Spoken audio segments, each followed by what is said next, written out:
Well, hey, everyone. Hey, good evening. The honest talk, not feeling good this evening. Uh, so this is probably gonna be a short one on my behalf, and Are you cutting out again there, Bob? I've been having bad internet this evening. tell you what, I'm gonna go ahead and just restart my computer and see if that'll fix it. Running through comments here. How's everybody doing today?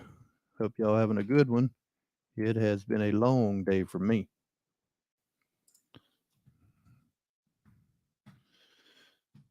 Hopefully Bob won't be too long. So what's everybody in the comments been doing in the yards this weekend?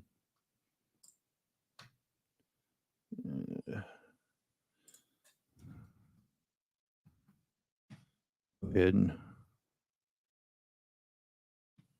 hopefully Bob don't take too long. Hey there, Michael, Cajun, Grammy.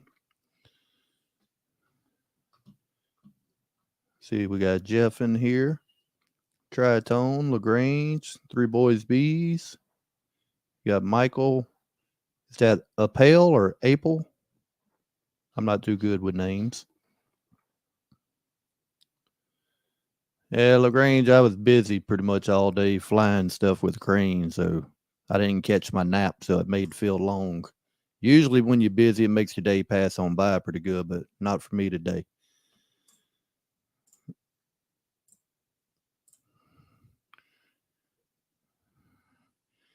Hey there, Joey. You got you some swarm traps out? I got a couple out. I've seen a little activity flying around them, but hadn't caught anything yet. James Noel, you freezing, and it was 81 degrees here in South Louisiana today. And I believe Thursday we're supposed to hit 89.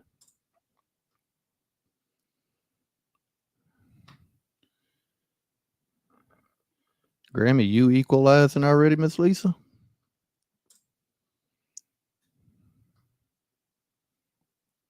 Yeah, LaGrange, I don't get too much of a good night's rest.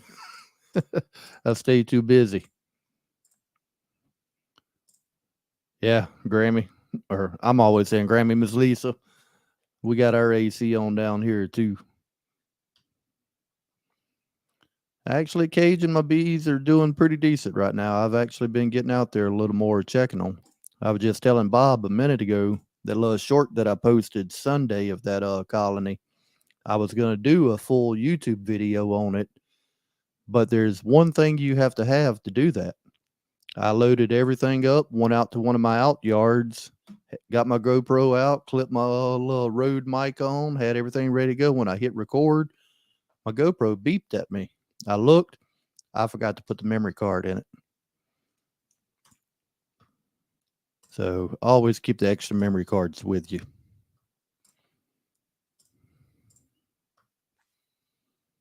Yeah, look like we got Bob coming back in here.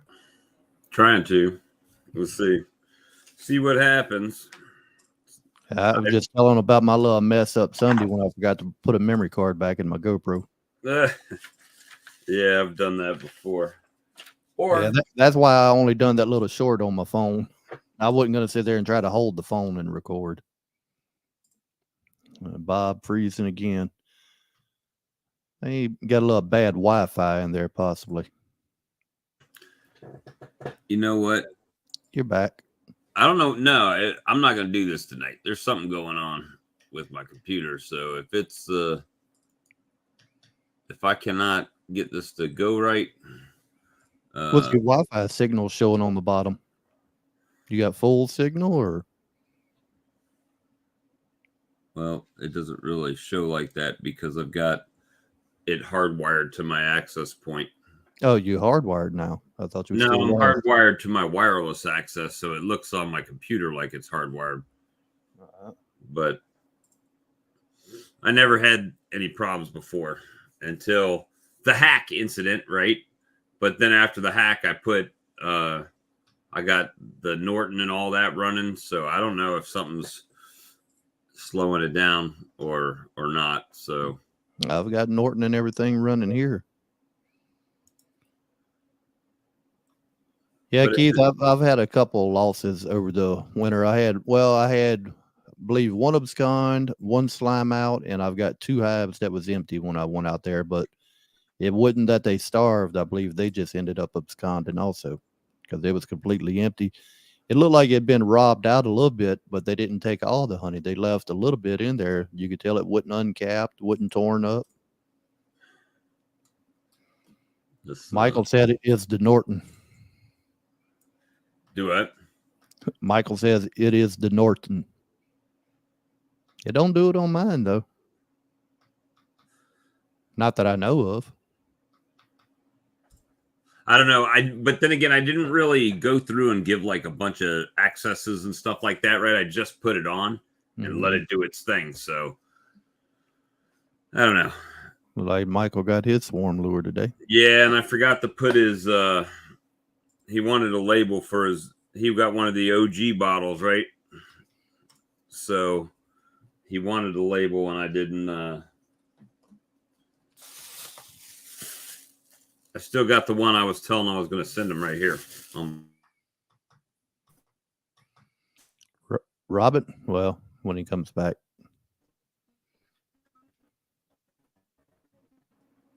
There's always your cell to get you by. Yeah, that's what I was about to tell you. You could always get on your cell phone if you had to. Yeah. Remember that cell phone got us out of a bind at Hive Life conference. It does work. However, this aggravation and the phone aggravation combined with the fact that I'm not feeling well does not make makes Bob a dull boy. We'll say that. Let me see. Sound like maybe a short night, huh? Yeah, I mean. Yeah, Eugene, I am going to end up trying to use that NICOT this year just to try it out. I'm hoping possibly to get out there this Sunday if the weather is good. No rain, and I've already got the NICOT system. Brad's giving me heck about that Cajun homestead. But I still got the NICOT in the hive from last year. I just never put her into the laying box, so they've drawn all the comb out around it. They've laid in eggs, got cap brood and everything all the way around it. I just got to take the cap off and put the queen inside and let her lay the cells for me. Yeah, they probably are. I've been on this medicine and I'm not feeling it today. You know, I've been taking the medicine, but it was kind of like, you remember that first day when I said I was getting the fever and the chills and all that? And then it went away for a couple days, and then today it feels like it's back again. So I've just kind of been, you know, doing it. I mean, got stuff to get done, right? So was out there doing the hives. I did have one messed up hive today, pissed off hive, so went ahead and this time of year that's kind of normal too. Put the colony with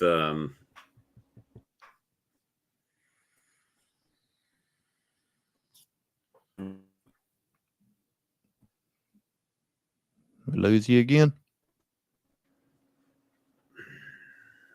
Randy said drink more mead. It'll make you feel better. Well, it says there is no, my network is secure, viruses and malware, no problems. Yeah, there, Tom. Amir was asking the Texas beekeeper Blaine what he 3D prints. Entrance reducers. Got the queen excluder. You can slide that out. It's in a dovetail track. That's but nice. Then you can also pop this up, slide it over to a solid close to where you got air vents in here. So it's almost looks like one of them Apiary ones, right? And then you got a metal bushing in here so that you can do your acrylic acid treatment with the plastic 3D reducer on there. Well, that's not bad. And I did do a FLIR shot on it to where you could see it does warm up around it, but I done it 2 to 3 times full treatment just on this by itself, and it never melted the plastic one bit. Let's see.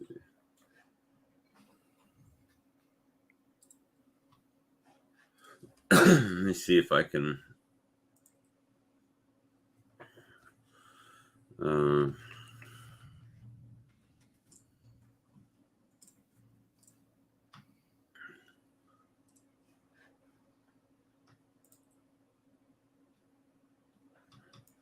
This thing, am I still locking up and stuff? You good right now? All right, let me see.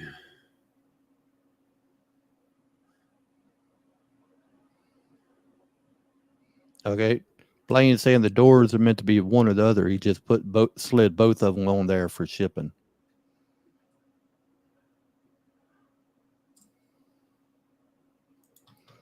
Amir said he got 20 queens coming. Are you ready? I will be. I got one queen yesterday, marked. I was about to say, and marked. And marked. I even took my pen out there today to Now did you video that? I took a picture of it. It's posted. It's my hand with the paint on it from painting my boxes. Yeah, but I mean, Amir might have marked that for you and then handed it to you. No. I was holding it just like this. You a hard time. Remember, if it's not on video, it didn't happen. That's true. It's true. Let me see. I'll figure this out later. I'm not feeling it today. So at any rate, we had I had this box that I'd stole the frame out of, and I was like, you know what? I really haven't done an inspection on that colony in a minute, right? And the top super that was on it, it was medium, was as soon as I popped that lid, you've seen it before where they just come rolling out, right? There's so many bees in there, and they were not happy. And then I went with the opened the bottom up. It was just slammed across with bees too. But they were mad. And so I threw I had a box of foundation that I'd put in between them. Those bees may have given, it's possible. I'm not feeling it right now. And so with that, I had put the foundation in the middle, but all I really did at that point was break up two brood boxes, right? So I ended up going back out a little bit later and putting drawn comb in between them, so they would start cleaning it up and try to work into the box, you know. Now, was that one of the splits you did with the double screen boards? No, that was you know, I've got the 2 poly nukes on that side stand. Mm-hmm. It was one of those colonies out there. So hey, one thing I did find out with the pink boxes, they work really well to remember what colonies that you were working on when you put a new box on, because I got two colonies that have a pink brood 10 frame deep on it, and I know, well, those were the 2 I was working in, so I remember what was going on. Now, when they all have pink boxes, it'll be an issue, but right now, it standing out. But let me see. That's why you need different color boxes. Help the bees find their way back too. Yeah, well, I've got all different kinds of boxes, natural wood. I mean, I'm just to the point where I'm ready for spring to start, and for me not to be doing any more woodwork and, you know, that stuff. But it's got to be done. So you got your next cutouts? You got your next cutout scheduled? No, not even worried about it right now. That's why I said I'm not doing no cutouts this year. If they got one on the side of a house just hanging, or if it's in a tree, I'll go get it. But other than that, I'm not doing no cutout this year. And I did open up the uncap and tank and drain out the honey that I got in there. Right now it's about 2.5, 3 gallons. That's what I got. Ain't bad. It's not too bad. I mean, it's a free what? Let's say if it's 3 gallons, 36 pounds or something like that. Yeah. Not bad. Or $360. Yeah, it is, especially when you're laying under it. If you're standing up, at least it's kind of dropping like that. But if you're underneath it, it's kind of a pain. Well, it looks like right now everything is looking pretty good. You know what? I wonder if it's not the Norton. Do you use that Safe Search Norton browser extension? Nah, I didn't install none of the extensions. Maybe that's what it is. Because I know some of that can slow it down, so I don't ever use any of them.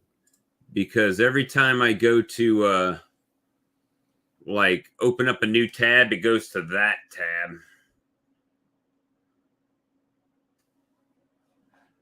Let's see.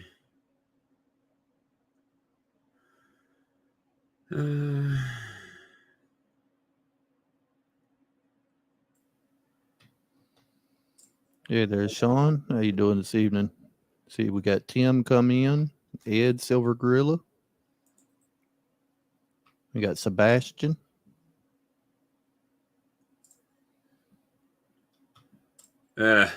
Phil, 33 Mile Beef. Phil, I saw a message. It says, I can't keep up with the lives. Tonight is in 30 minutes, and I just started this one. So always go with the most current live. If you're live, you go live with the live stream, and then you go back and watch the old one. We're not chronological here. We're not like a sitcom. When we first started doing the lives, I was just putting on there Tuesday Night Live, and that was it. Mm-hmm. Well, I got to thinking, well, if somebody's trying to go back and watch one or hadn't finished one and wanted to finish watching that one, how are they going to know which one it is? Because they're all labeled Tuesday Night Live. That's why I started. Right. That's why I started putting the dates after them. At least kind of help out a little bit. If this would probably be like. Yeah, Sean, good talking to you today. I bet you that's what's killing it here. How do I options? Yeah, Blaine, I think the main reason I did it, I went back to watch something one day and I couldn't figure out which one it was. That's how we roll, baby. That's how we roll.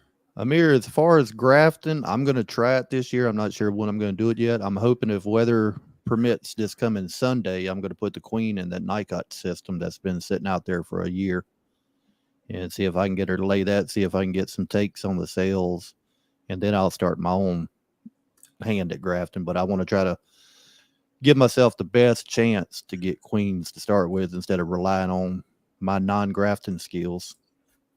Sean, I probably did get your voicemail, but did I listen to it? No, I did not. I have not listened to it. I was laying down right up until coming in here. And I missed calls from Amir and Ron and Sean. Yeah, so I've missed a bunch of calls laying down. Hey, Brad, I got the RTX 3070 Ti. But I'm wanting to upgrade to that 4090 Ti, but I just don't want to break that money off yet. Wait for it to come. See, the problem is by the time you end up upgrading with something like that, they got a new one. Then they got a new one. Well, the other thing that's holding me back from upgrading on that right now, they having overheating issues, and some of them's done caught on fire. But right now, that's the limiting factor in my computer when I do a video edit. My processor is not even a quarter of the amount being used. It's going about 24, 26% sometimes. My graphics card is what's maxing out. Now, is it fast? Yeah. I can render a 15-minute video in about 50 seconds. but it could always be faster. I think we got a new one here I hadn't seen before. Good morning to you.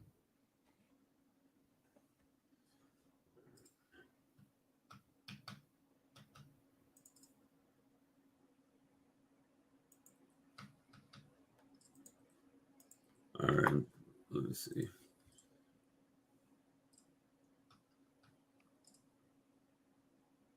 All right, I don't know. We'll see what happens now. Of course, just like Norton. Get it installed and you can't uninstall, huh? Now he froze up. Was Norton going off there? Because I literally just removed the extension from the browser. Yeah, in fact, right before we got on, when I run Chrome for the StreamYard because it don't work when you run in the background in Microsoft Edge. Now, if you click the link to come in, it'll let you use Edge, but to run the actual studio, you can't do it in Edge. So whenever I opened up Chrome, it was telling me, do you want to install extensions? Nope. Yeah, Joey, I may have to end up getting with you if I can't get it figured out and just see what I might be doing wrong. But I'm going to give it a try. All right. Maybe it'll work now. I don't know.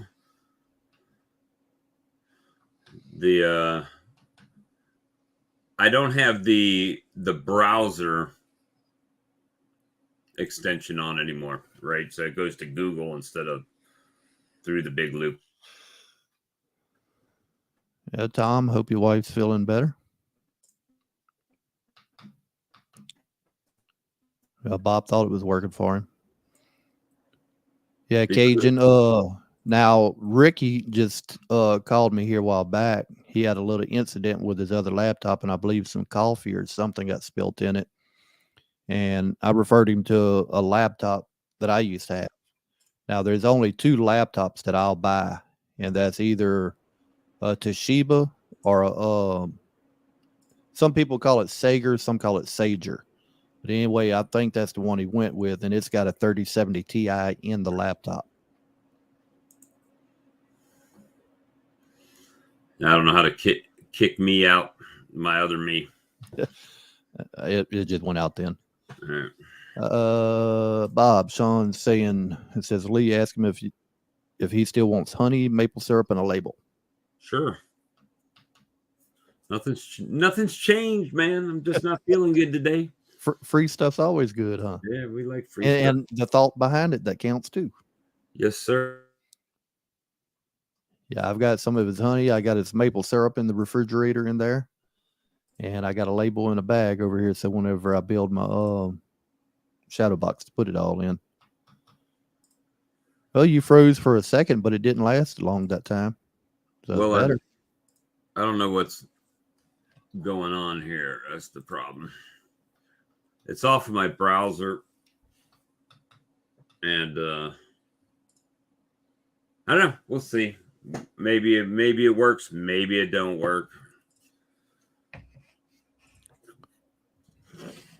You guys couldn't handle 2 Bobs. I was kind of thinking the same thing. See, now the complaint is it's going to be, well, tonight's a boring night. Wasn't much going on the stream. And every other night Bob talks too much. So can't have it both ways. Or maybe it's because I'm wearing a Titanic shirt. If I wasn't wearing the Titanic shirt, maybe I'd feel better. The ship's going down, huh? Yeah, I was just looking at the dates. Basically, 2 weeks from today will be the week of our 1-year anniversary for doing the streams. Well, did you get one of these in the mail, Lee? Is that the one from Kyle? From Kyle, yep. Nah, not yet. Usually, I was going to say it's going to take an extra day or 2 coming over here. Well, usually it's funny when I say I got something, you're like, yeah, I got that yesterday. Hey, like, feel good. You got something before I did. First time in life here. So let me see. I know what it is. It's no surprise. However, put my hands on it would be nice. Wow, it is very well packaged here.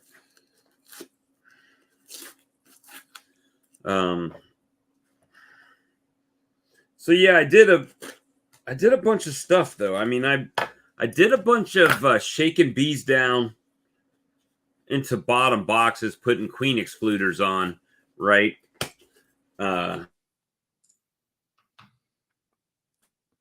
Well, while Bob throws up for a second, I'm going to answer Brian's question here. Bob was actually doing lives before I was, Brian, and I just happened to catch one of his lives, and I tried to log into it while I was at work, and the signal wouldn't let me.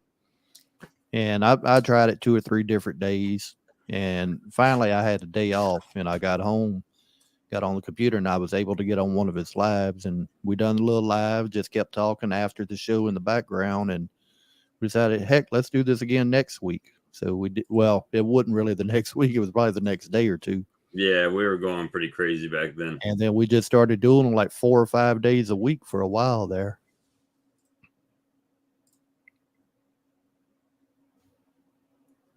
Let's see.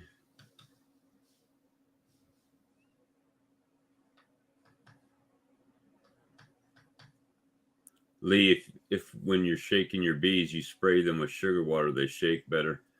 Yeah, they got the Hive gates.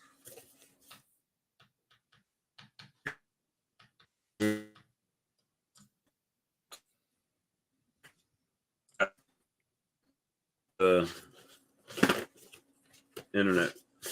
I know what part of the problem is. I've got somebody that likes to use an Xbox in the other room. I wonder who that could be. It's my stepdaughter. Now, Brian, he was actually doing the bee lives then. I was doing bee lives. Hey there, James. Mr. McNally, I talked to him for a minute this morning. So, hey, I did get Porky back from freezer camp. 275-pound hanging weight. And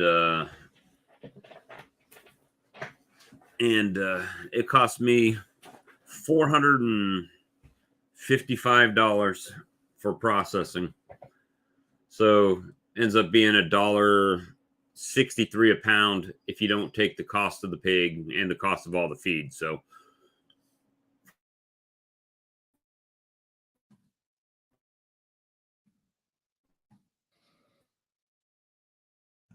we lose Bob again? Yeah, I don't know, dude. You're back now. It says my connection is unstable. At least it's getting shorter durations when you freeze.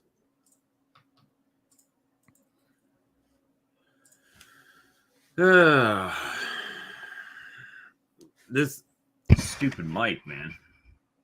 It's right where I need it to not be for Wi-Fi.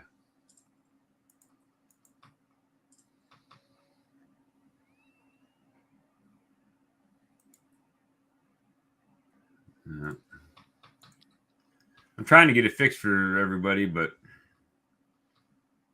all it's doing is...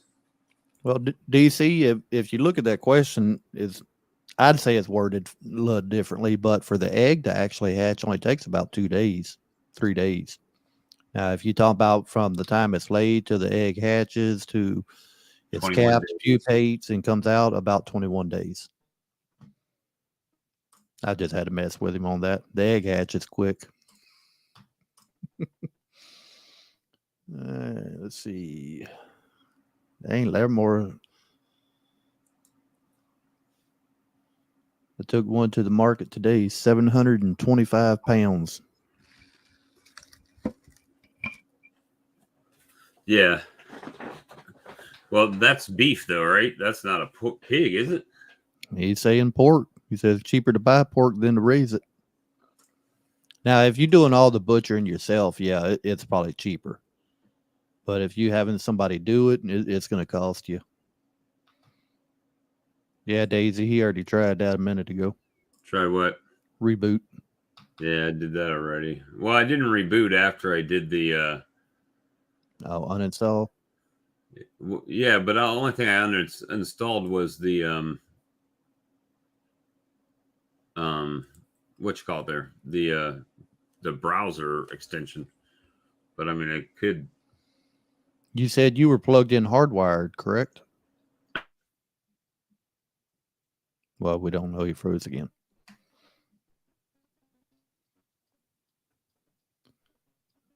Let's see. Trying to catch up with comments. I got a little bit behind there. All right, the question on here, Bob, was you on Wi-Fi or router plugged in?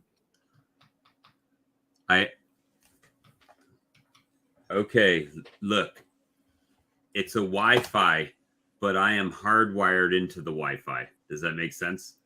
Okay, I know what you're talking about now. It's like a Wi-Fi extender you're plugged into. Yes.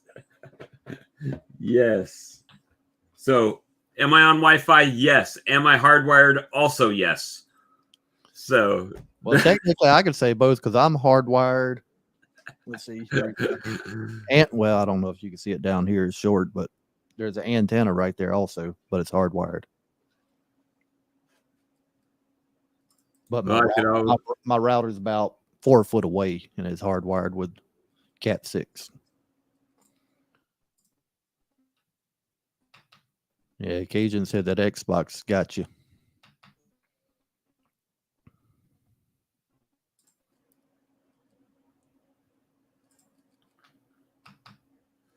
Bob, there you go. Now, James said crosswired. James, are you talking about the computer's crosswired or Bob's crosswired? Bob is crosswired. It's known fact. It is a known fact.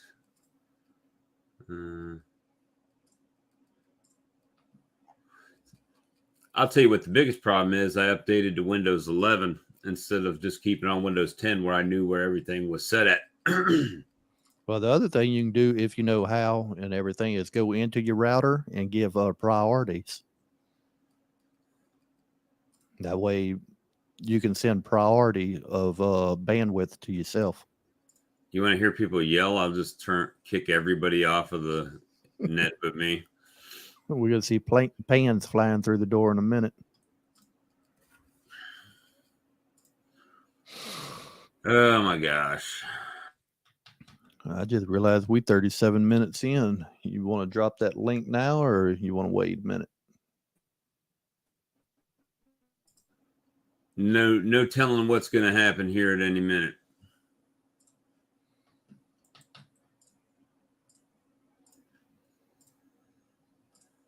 I've got 2 tabs open and it says Chrome is using. Let's see.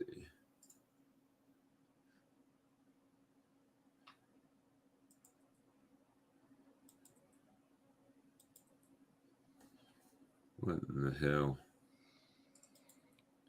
Yeah, Tom, whenever I first got this computer, it was 10, but it had the free upgrade to 11. And so far, I hadn't had a problem with it at all.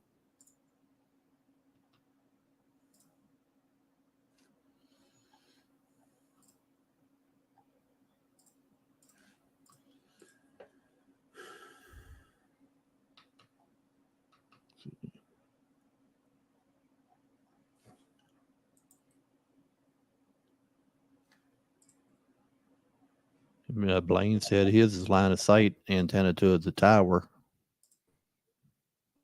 Even with line of sight, though, some of those towers, they do run a little bit slower.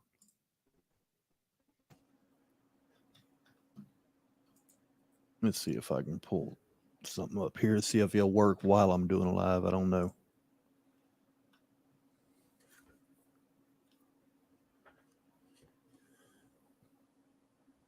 Yeah, it's running a little bit slower than normal.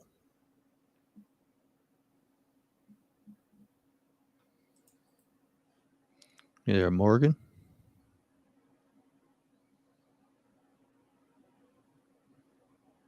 And we got Gunline, Tim, and Hannah in here.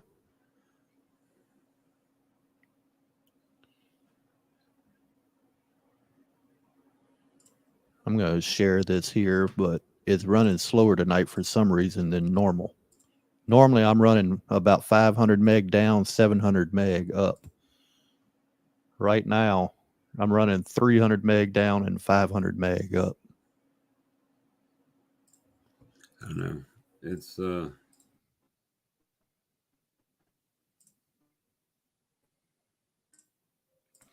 Now I did get a few extra things in today. Some of them I bought for myself, but I bought some to give away when we do the 1 year stream. These come 2 in a pack. With little Queen Pheromone straws or strips, whatever you want to call them. And I got 10 packs of them with 2 in each one. So I'll be giving a couple of them away and using some myself. for Maiden the Queens, the Maiden of the Queens. And then I got a box behind me back there with a bunch of other stuff in it to give away. Tim said they work good. Yeah, the main reason I wanted to get on Tim is put in those little mini mating nukes that I have. That way, before I put a queen in, maybe I can get them to draw me some comb out in there. Yeah, it's the Queen Mandibular Pheromone.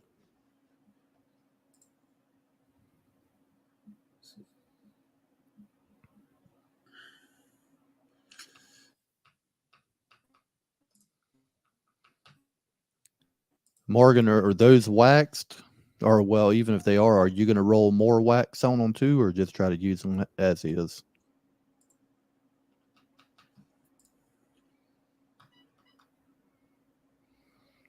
Now, Tim, if I put that in one of the mini mating nukes and it attracts bees, is that going to cause a rob out in there, or how is that going to work?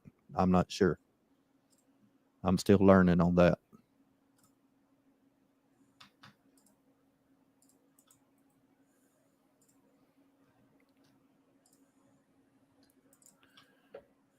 Yeah, you want me to go ahead and drop that link, Bob? Yeah, go ahead and drop it. You'll have to pin it on your end. Yeah, assuming I can get my stuff to stabilize there.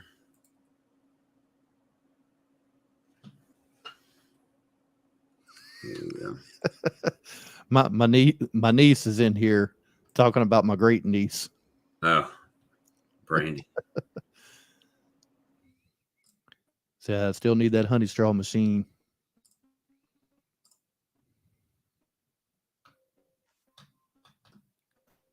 Hey, we got Tom here. How you doing? Howdy. Yeah, you doing good? All good. Yeah, Tim said he made a queenless swarm using one of the little strips.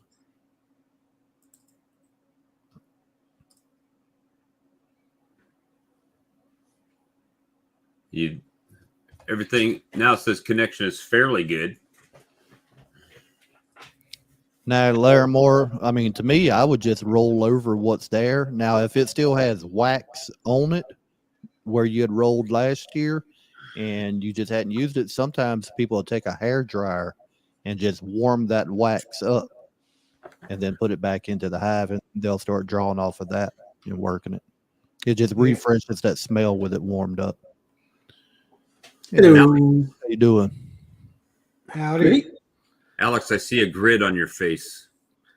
That's probably the camera. It should take a few seconds to disappear. I haven't set it for streaming. It'll go away. Hey there, Brian. How you doing tonight? Hey, Brian, coming to rescue the stream since Bob can't get his crap together tonight. Oh, you're lethargic tonight, Bob. Yeah. I know. Not Yeah, doing okay? Yeah, Mike, they had a honey straw machine at the Hive Life conference, but they wanted $1,500 for it. I saw a lady doing it with a damn flat iron and a syringe. Yeah. A flat hair iron that you get at Walmart or dollar store or whatever that, most of us don't have hair to worry about straightening irons or whatever it's called. But just, am I locked up again? No, you're good. No, you're You're good. good right now. See, now it's like I've questioned everything I do. Is like, am I locked up? Is things going? I'll be right. But yeah, they were basically using a syringe to push it in a straw, right? Now he's froze. Now he's froze. Yeah. And We he's looked at out. that straw machine at Hive Life, and it was like $1,300. It was just a motor that had straws. Like you put them on the Centrifuge. outside, you put the honey. Yeah, you put the honey in the middle, and it spins it out. Just didn't really seem worth it to me. Yeah, I thought the same thing when I saw it. Yeah. About half the price, maybe. Yeah. Well, but I think about the time too, and they talked about how you could charge more because it was local honey. But I don't know if I have the time for that kind of stuff. Yeah, I don't. I don't know. It's been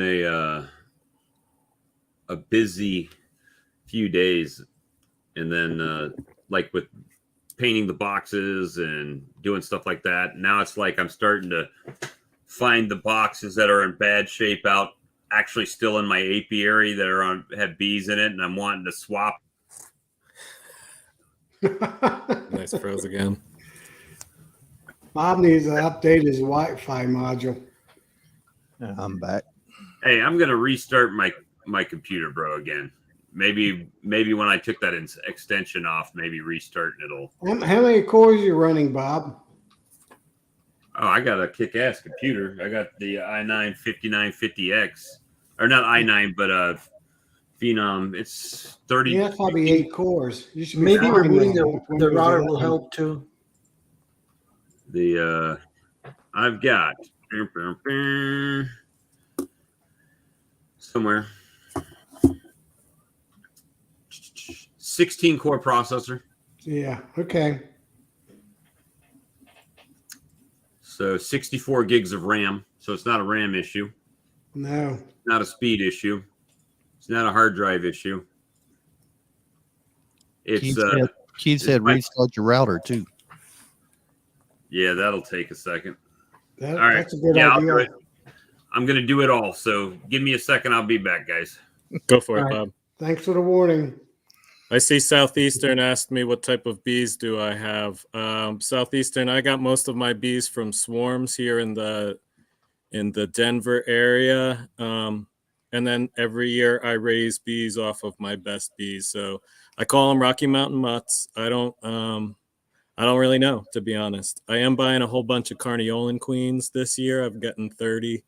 Buddy of mine and I are going in on some carnies, but everything else I have are just mutts. Yeah, Brian, I'm the same way in Southwest Ohio. But I do prefer the darker queens over the yellow queens or golden queens. So I'll graft from those. If I have two that are equal, I'll take the black one or the dark one. Well, I like queens that make a lot of honey for me. I like queens that'll overwinter. I like queens that are gentle. Those are my top 3 priorities right there. Got the same 3. Yeah, I've got one colony that I just loved last year, and then I tested it for mites, and they just rained out of it. They rained down and down and down, Wow. and I was going to graft off of them, and now I'm not going to. I'll just split them down and use other genetics this year, and they're doing great again this year, but they just had way too many mites. So for me, that was another criteria that just put them off of that list. I got a swarm that packed it in for winter time, and it still has a lot of honey. So I'm hoping the mites are good on it when I test it here in about 4 weeks. Now, Tom, you have a wax dipper, right? Like a box, like a dipping tank for dipping boxes? Yes. Well, my partner does. It lives on the east side of town. We want to see a video on that. All right. I'll be heading there probably in a week or 2 to dip my boxes plus everybody else's. Yeah, give us an overview of your dipping tank. I'd like to see what that looks like. Sounds good. Yeah, Cool, don't appreciate it. make sure you put a memory card in that camera. It's basically a tool chest, one of those big cool chests that used to roll it around in the shops. That's what it is. Okay. Now, how much wax does it take to fill that up? Oh gosh, boxes, thousands of dollars. That's Yeah. why we charge $5. $5 a box. Yeah, I'd do that. but I get mine for free since I work all day doing it. Sure. I So imagine. that's a win-win. Nice. Do you get a Last lot of year- people that do that? Do you get a lot of people that hire you to dip their boxes? Last year we did three different Saturdays, and each Saturday we probably worked 8 hours each day. Pretty much, maybe for a lunch break with pizza and the drinks, and that's about it. Nice. So yes. How many Are at you once in- can you do? What's that? How many boxes at once can you do? We can do about 7. Oh, that's Wow. big. Yeah, Cool. I had one made, but it can only do one. right. Yeah, I think I'm trying to count them. Yeah, I think maybe like 6 deeps and about 7 or 8 mediums. And then we put the bottom boards and lids in front and back of them. So we can do pretty many at a time. And we Yeah. boil for 15 minutes. Nice We and thorough. found out about the first 10 minutes, you can see all the foaming still coming up through the wax. And after about 10 minutes, it settles, 10 to 12 minutes, it settles down. Then we go a couple extra minutes, and we found out 15 is about optimal. Thank you. Now, Blaine got a question here for you, Tom. Have you estimated what you think it takes actual cost per box? No, but I think it's close to. I think it's 4 to 5. I don't think George he makes any money off of it. It's just to pay for costs. Now, James here is saying they've calculated about $2 per box. Okay. Yeah, it might be. Since we run 2 of those big burners, not the turkey fire burners, but the bigger burners that got multiple coils in it to heat up the wax. So we go through probably 4 propane tanks a Saturday. So there's $100 right there, or $120. Wow. So it adds up. How long does it take to warm it up, going from cold to ready to dip? It heats it up pretty fast. I'd say half an hour, maybe wow. 45 minutes when we Okay. crank it up. Okay. Mike's asking, what is your dipping mix? It's 50-50 of microcrystal and paraffin. Yeah, we have no one around here doing that kind of stuff. That's definitely kind of the thing I would want to do with my boxes.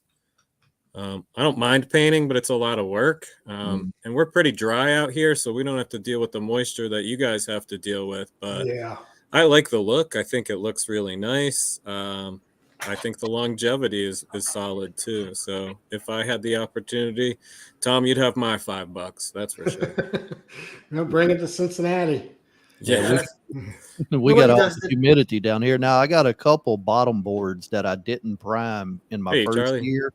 Hey, And some of them, the board on the bottom back is starting to rot just a little bit. It just had regular paint on it. But all the other ones that I have primed and painted, they doing good so far. How you doing, Charlie? Charlie. good. Yeah, Brian, last year we did a couple of them. We put some propolis in it, in the wax. And Yeah. Little red dots all over in the box kind of made them look really sharp. Huh. We That's just cool. experimented on it. And that was the one thing I wondered. Yeah, people have told me it doesn't impact it at all, but I like to rough up the inside of my boxes so they propolize it a little bit more. And I was wondering what the wax dipping does to that. It's That a process. rougher surface. Yeah, so it kind of gets the surface ready for them. Yeah, I would say they don't seem to mind it. I mean, my bees actually, I've never done a study, but I think the bees do better in them. I don't know if Okay. they seal better because the wax on the top between the 2 boards, the 2 boxes seal better. And probably not enough as much propolis either between the boxes because it's sealed better with the thickness of the wax. Yeah. Russell, my boxes. So I'm going into my 9th year as a beekeeper. My first year, I built some boxes and those failed pretty quickly because of my carpentry skills. I learned after a first couple of years that glue is really important, and I like to put screws in the corners. Like the corners always bow out, so I like to put screws in the top corners in particular. So after I've figured out how to assemble boxes correctly, I haven't had them fail. But that would be what, 5-6 years that I've been working boxes that long.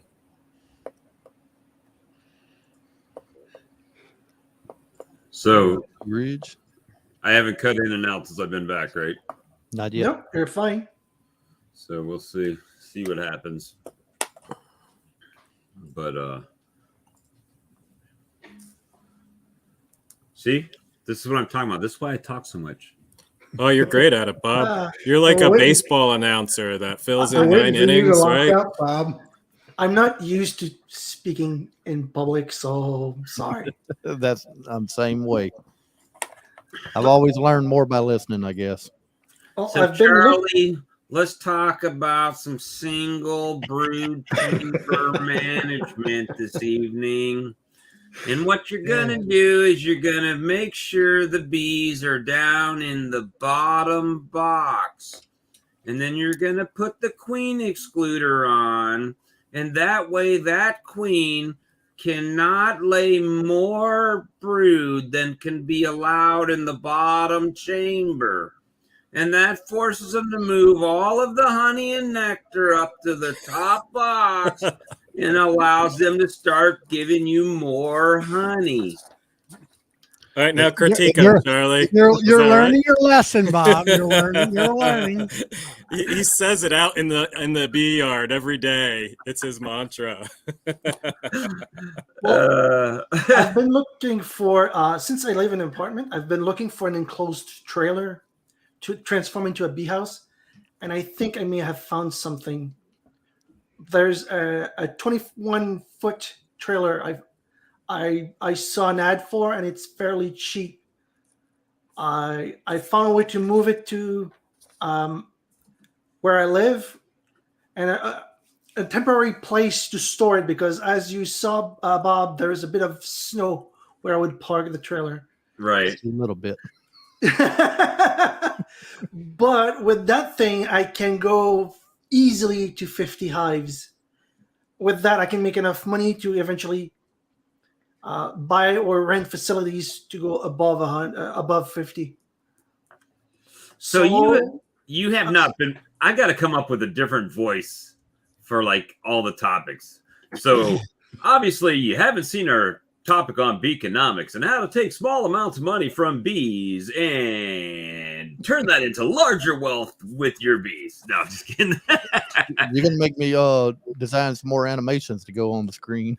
It'd be fun. Well, that's what I like to have fun.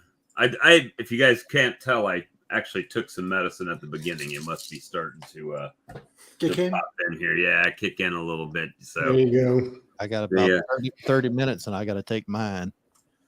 And so the cutout got me not that as much honey as I had anticipated, but it did get me a good 3 gallons, so 3 extra gallons of free honey. So I strained all that out and got that in a 5-gallon pail right now. So,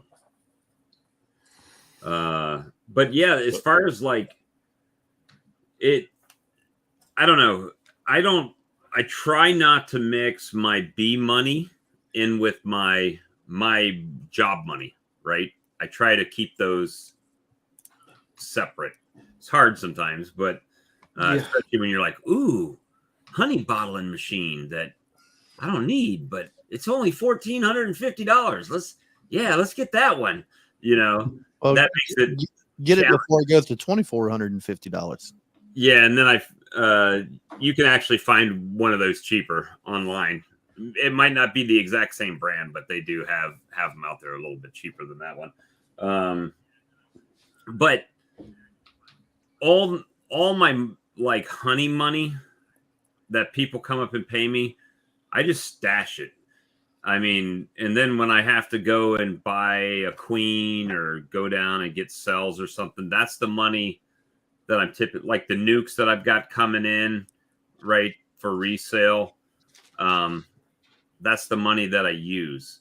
So it just kind of starts to grow. I mean, I don't even really count it. I just stuff it in there and then I come back and count it later. I could be the new ShamWow guy. Hey, if you guys know somebody, I'll be like that guy from, where was he? Cleveland, the golden voice that was standing out there, the homeless guy. Yep. Kraft macaroni and cheese. You know you'll love it. That guy, you know. But I just keep that money separated, right? It doesn't go in my bank. That cash don't go in my bank, and that's what I use for, like, if I got to run to the bee store and grab whatever, you know, some frames. I try to. All right, now he froze.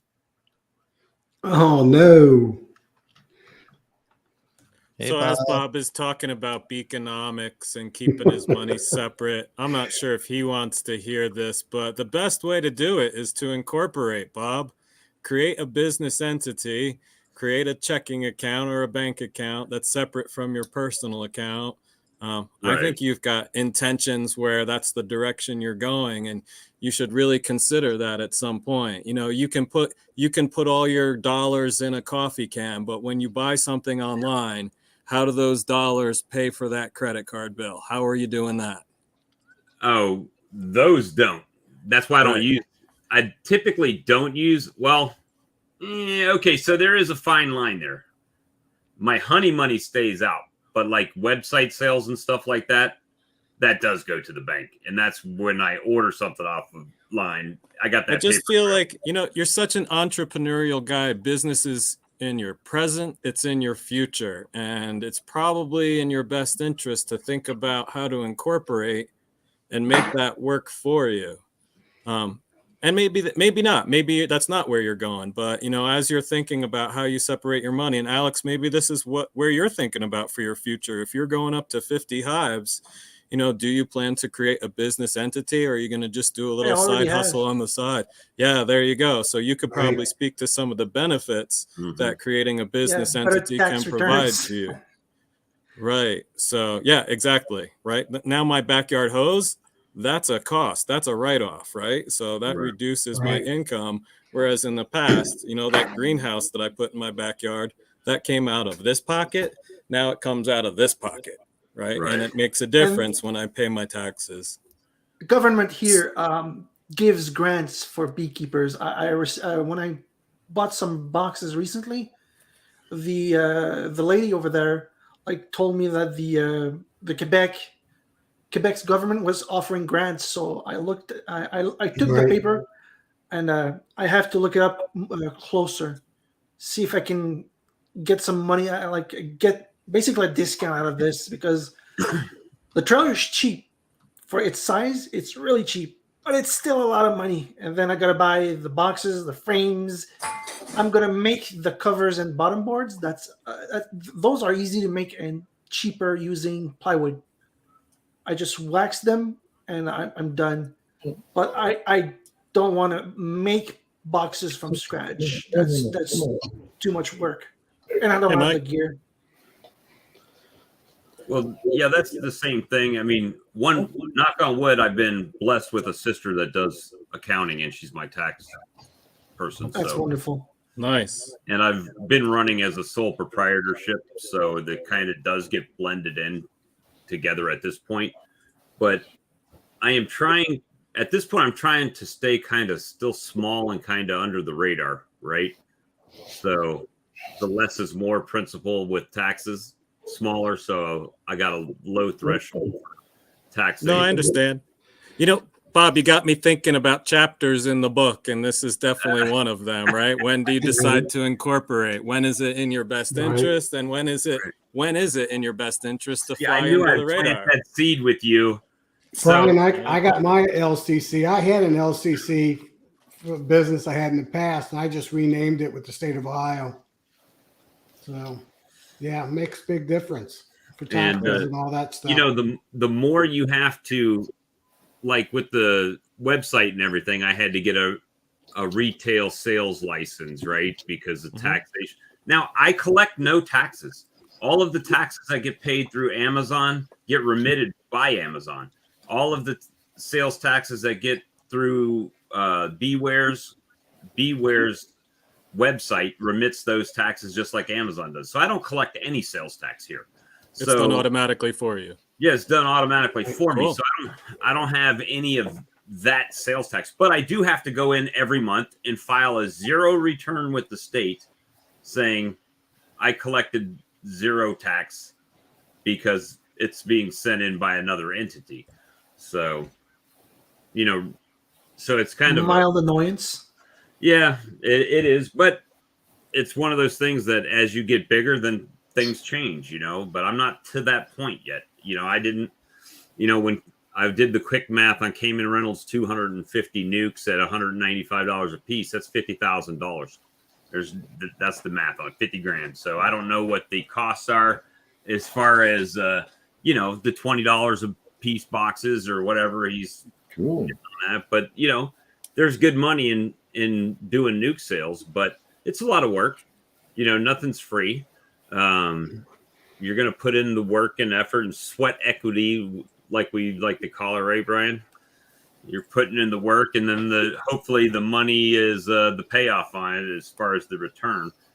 But am I going to be a Bill Gates? No, it's not going to happen, right? And that's not the goal. My goal is, ever since the beginning, is to use these other things that I've got to grow my operation, right? That's the Beekenomics. My bees and the swarm lure is paying to expand my apiary. So maybe one day it will do something like that, or, but right now that's not the goal. The goal is just to grow. And we had a vision at some point that we wanted to start a business. It was probably more of a vision for me than my wife, but once she saw me starting to make it happen and build up our apiary and build up equipment and see that I was serious about it, at some point we realized that flying under the radar was actually a limiting factor in what we could do.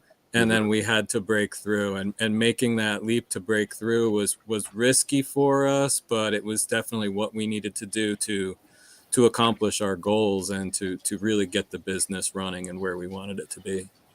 I did have a thought today. It's just a different spin. Okay. We've got a lot of, I guess, the tiendas. Is that what a Mexican grocery store, little grocery stores? Is it tienda, I think, or bodega or something? Bodega. Like a convenience store, right? It's just international Mexican store. And I was thinking, wow, I bet you there's not many honey producers that would print up a Hispanic honey label just with Hispanic writing on it and then just go and sell your honey in the Hispanic shop. Meal. Yeah, meal. So, I mean, it's like, it's still the same honey you're producing, right? It's just a Hispanic label on your own honey. And I bet you could sell a bunch of it at those shops, because I think the traditional beekeeper probably doesn't go in those stores, right? They're getting small grocery stores and country stores. But believe it or not, those little Hispanic stores, at least here, that's where the Hispanic shop here. We've got a lot of Hispanics here that don't speak very much English or none at all. And that's where they go to shop. So it's like, it might be a good marketing. Hey, Bob, you know where I sell some of my honey? Garden centers. In the summertime, I sell a lot in the garden centers. They let you set up, Tom? They let you set up? Yeah. For free? What's that? For free, or do you give them honey? I give classes there, twice, 2 classes there, and I bring in a lot of customers then for the honey, and they buy plants. So it's kind of a win-win. Yeah, that's a grand idea. Yeah. Hey, Mike. And I'm going to have a pretty big announcement in the real near future. My beekeeper that I started last year that I'm mentoring, he's got his own couple stores that he owns, and we might be starting up a bee store on the west side of Cincinnati. Well, good for you, Tom. Preliminary stages right now. Come on. Cool. Come on. So, who knows? I might be stepping into the big light in the near future. We'll Yeah, for visit me, your as- booth at Hive Life. There you go. Let me see. So Paul Hale made a statement on here where the non-follicles are losing to the follically challenged tonight. I got some, not much, I just cut just mine. a little bit left. We're outnumbered. Well, I'm in betweener. I'm like Switzerland of the hair industry. Yeah, mine's in the back. Well, I'll get there. That's okay, Bob. You don't own a weed whip. a weed whip. I do have a weed whip. About to say, a lot of people don't know what that is. So how you doing, Mike? Haven't talked to you in a minute. It's icy, real icy. It's just bloody dangerous. That's why I talked to Matt today. He said it was like 5 degrees and getting ready to snow on them. Like, I think he said Yeah, they're actually going to get more snow than we are, but they're not going to, like Russell Cooperman, Friday morning is going to be about 18, 20 below. And we're going to be about 15 below here. So, and I'll make you feel better, Mike. It was 81 here today. It's going to be 89 Thursday. So in about 2 or 3 months from now, I'm going to send you some of that weather up there. it was only Stop bragging. 78 here today. honestly, I just couldn't handle the heat, but I mean, that's just. It was only 78 here today. The only thing that saves me in the heat is sitting in a crane all day. Oh, that's right. Yeah. No, that's a good point. I'm That's a really actually good point. working in the plant right now that Hale Hives works for in Formosa. Okay. Oh, no kidding. Well, Okay. I've got a tentative date, guys, for trying my first graft. Grafting day will be Sunday this week. So that'll be the first college try for me. Hey, Bob, I had a recommendation for you last night in the comments. I don't know if you saw it. I missed it, I'm sure. Yeah, past couple of years, I really struggled with moving frames around, moving queens around. I heard you thinking to yourself, when did I make that split last night? My advice for you is to make a calendar and write everything down on one calendar so you can have that master documentation. I don't know if you're a right on the lid kind of guy, but you're going to have you're going to have moving stuff all over the place, and it's going to move back, and you're going to lose track of it so quickly. Have some sort of way that you know what you did to that hive. Yeah. Now I like to do a literal calendar. I'll print off a month, and each day I'll write what I did if I did something on that day. And that allows me to project what I need to know in the future for it. You're going to start spinning plates, Bob. Yeah. Today I can tell the boxes that I made major adjustments on were the ones that have the pink hive bodies on them now. Right. So my new pink boxes, that's where they're at. So, so today the goal was shake bees down, put queen excluder on, set the frames of brood and larva up so the bees will come up. So when those cap brood after 4 or 5 days, right, the larva's too old to make queen cells. Well, those are the bees that are going to go into the starter finisher, right? Then I'm going to shake extra bees in there, and that'll be on Saturday. And then Sunday. On Sunday, he's going to pause and figure out what he's doing. Sunday, he's going to do something. And Sunday, we're going to go back in, knock any queen cells down that may have magically appeared overnight or started to. And that'll be grafting day. Grafting. I'll probably only do about 10 cells just to see what we get. I'll go ahead and do 20. Just do 2 20 bars. Do Yeah, do 2 20 bars. Do 30 with 2 bars. So that's the goal. No, Sam, really, Bob, the goal for you the first time is just to get into the rhythm. What's all the stuff I need? Get it all together. The first time I did it, it took me like an hour and a half to figure everything out. And, I had the frame out for a half an hour before I had all my shit together. right? That's really what you need to figure out that first time. What's all my stuff? What's my system that I'm going to dial in next time I do it? I Main think thing that's is, what I'm going to do. I'm going to set everything up on my desk and have it ready.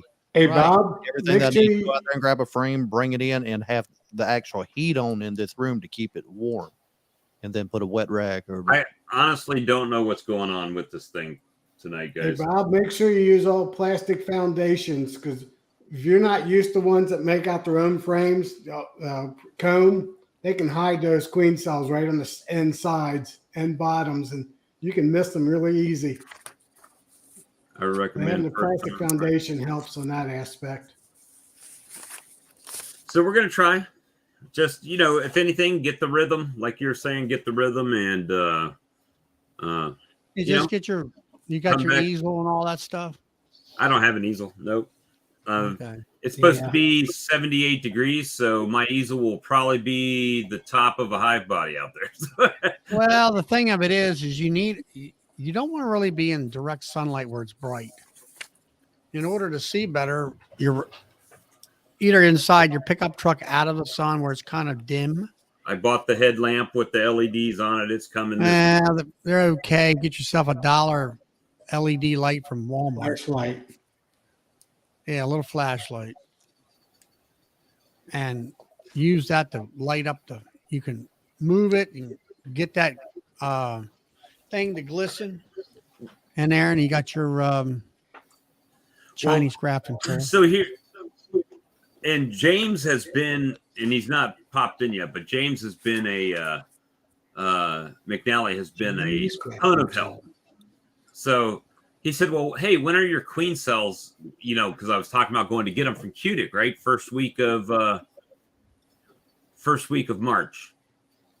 Okay, so that's 3 weeks away, roughly 2 to 3 weeks away that I was looking to get queen cells. So if I graft this weekend, my grafts would be done the same time I would be going to pay for queen cells. So, And by Thursday, you'll have capped cells. Thursday, maybe Friday at the latest. and then we're gonna put them in the old good old roller in the incubator, let them hatch out, make splits. Yep. I won't be grafting until about mid-April. That's usually when it starts getting warm enough and there's enough drones flying around. Mark said a good idea to prime your cups first. Yep.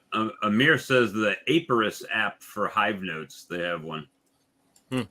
Yeah, can't James graph actually until sent May. me a spreadsheet that he's got that he uses for his timing and the days and everything. So Let's see. Where do you? Yeah, Bob, that was another thing I wanted to talk about. And you guys talked about a little bit last night, but that idea of leaving a new queen. I watched one of my queens get balled up. I was like, oh, look at her. She just got mated. She just, what are they doing? And I had read that in the book many, many times. And it took me watching it happen to learn it. So I always put my timing as for when I think that she's going to have cap cells. That's when I'm looking in there. So part of my calendar is don't open until, right? That's All that right, date. I'm not looking. Yeah, go ahead, Charlie. I'm going to drop you a link here. I want you to copy it and go to this website. All you got to do is put the date in that you're going to graft or you're grafting, and it will print out a complete Schedule. 2-page list on what's happening on those days and when you should do things. I saw a video of Bob Binney's grafting open cells. Like let me reword this. They graft, but they put the cells in the hives while they're still opened. He was using 48-hour cells. Them. Yeah. Yeah, they're called 48-hour queen cells. Yeah, I don't think he had very good luck with that, but he wanted to try it. Was that the one know. where they were in the nuke boxes or something, Brian? I think so. That was So the one basically you that- graft and then you take the grafts out like 2 days after. That's why they're called 48. And Right. then you put them into your splits, and it Yeah, takes he a got longer. Nukes. I believe he got that idea from Kent Williams. I've seen it found it was- bounced around here and there. And then the bees go ahead and finish it out, and in that Exactly. Yeah, they'll finish them out. But my suggestion to you, Bob, is you're grafting on Sunday. So that means you got Sunday, Monday, Tuesday, Wednesday, Thursday, Friday. Friday of the next week, those queen cells will be capped. which will be perfect timing, Yeah. right? So that means And then once you cap them, once I cap them, move them to the have you incubator. got- Right? move them to the incubator. That's right. Thursday or Friday. Now see the link that Charlie dropped in. If you look, it has the day's date in here. If you hit generate calendar, There it you tells go. you everything to do. What day, everything. Now I find it, if you'll scroll that back, Lee. You know what? I should get that link from you let's see, again. where's the grafting at? What day? Try to add it to my website. What was the date grafted here in here? Select. That's today, yeah. So Yeah, like if you here's where it starts right here. When are you going to graft, and you enter your date, and then generate. I found it where it says move the cap queen cells to the mating boxes. I don't know where egg is laid by the queen. Okay, select. Where's this is the grafting day, the 21st. What I do is I usually circle that date, the day I grafted, and then I count it out. Usually this is off by a day or two. What do you mean by that? All right, queen cells are capped. See,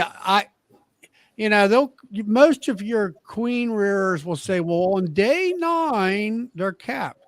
Well, who cares about day 1, 2, and 3? You're going out there to find a frame to graft from. You're looking for a bunch of royal jelly that you can't see any of the eggs, any of the larvae floating in there. So day 1, 2, and 3 have already gone and passed. So I count my days. 4. The day I graft is day number 1. To me, it's easier.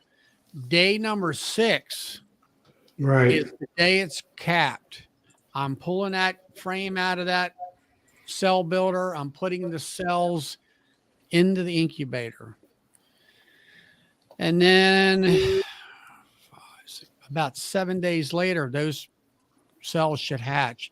Usually I've been in the past, I wait once it goes into the incubator, 5 days later, on the 5th day, I put those cells in the 2-frame mating box with bees. And about a day and a half later, they're hatched. Right. Now this year, I'm going to wait. I'm going to do like Brad says. I'm going to wait for those queens to hatch. I might wait day 5, and I'll put that cell in a cage, a hair roller cage, and then she'll hatch within the next day or two. And then I will mark her, and then I will let her walk right in to one of my mating boxes. That number 1 saves you from actually having to go back later on to mark her. It saves you time of your curiosity, saying, "Hey, did she hatch?" You know she hatched because you put her in because you walked in. So you alleviate all that extra time. James said, "I so disagree, Charlie." So now you got to come in, James, to explain your side of Ding ding. It works for me. Hey, Bob, That's the important part. when Yes, you're sir. incubating them, if you're at 93 degrees, it'll be about 16 days, maybe 17. But if it's like at 95 degrees, it'll be like 15 to 16 days. If I was you, I'd get your finger, put a little dab of honey on it, and take the curling iron, each one of them, put a little bit of honey on it, just in case they come out a little early. Then they got a little bit of food. Now, how long will a dab of honey last a queen bee? Well, between a little bit that's left in there from the royal jelly and the honey, probably a day. But that'll get you that day, especially if it hatches out like right like this time at night, then you don't get them till the next day. And now Steve says about marking easy for the birds. Well, I've often thought about that too, but there's a lot of them out there that mark the virgins. And they say it doesn't happen. I'm going to try it. Yeah. Now, what I'm just gathering is, as far as comments, what they're saying about when you're moving them, that it could damage the wing development. And Well, look at that chart. Look at that. Go back to that there. There's a period in the development when the capped cell is closed. That is vital. When it just closes, you can move that cell. When it's right before opening, you can move that cell. In the middle part, that's when she's making all of her, all of her wing details, all the other stuff. That's when she's super sensitive. That's one of the benefits of the 48-hour cells is people can actually ship 48-hour cells, and it's in a state where they're in perfectly good condition. Those young larvae are gonna keep eating that royal jelly in there during that overnight shipping. So you can actually ship a lot of 48-hour queen cells quite easily. That's one of the benefits. But yeah, there's that really delicate time in the middle of her development that you don't really want to mess with that capped cell. All right, for you super wealthy people out there, I just got something hot off the presses from the Book of Faces. Somebody's selling their whole bee operation, 5,500 hives in northern Utah. Beehives, location, supers, operation equipment, price negotiable. coxhoney@gmail.com. now that's close to Brian, Utah. Yeah, I'm looking to see if there's the same one. There was one up in northwestern Colorado where some guy was selling out. It's in Utah right there. Yeah, but if you said northeast Utah, that's pretty close. So 5,500 colonies.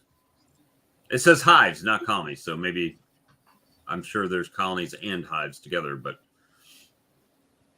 too rich for my blood. Well, yeah. Yeah, and you'll find out the people that ship their hives all over after the 3rd or 5th year, they're looking to get rid of those boxes with bees too. You can get them at a pretty good price. Yeah, but those bees, how well are they? They got mites, I'll tell you that. They got mites, and they probably have bug spray and everything else on them. Yeah, fungicide. So you got to treat them pretty hard. So we got an auction going over in the chat here. Hale Hives bid $1.50, and Dry Cut came behind him at $1.51. So here, it's 5,500 hives. We got 61 people in here. Let's just everybody keep ramping up the bid, and then we'll just go ahead and put a bid in as a 61-member conglomerate. Do a co-op. Yeah, 5,500 hives between 61 people. You have to come pick them up though. So I can't get them across the border, so I'm out. My place, I would be stacking at 5,500 hives. I'd have them on the roof of the house. They would be in the neighbor's yard. I'd be divorced. They'd be everywhere. So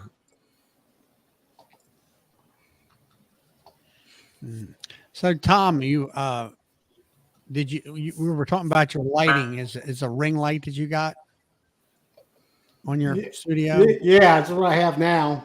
Just a one like in the center. It's a ring about 5-inch diameter. Okay.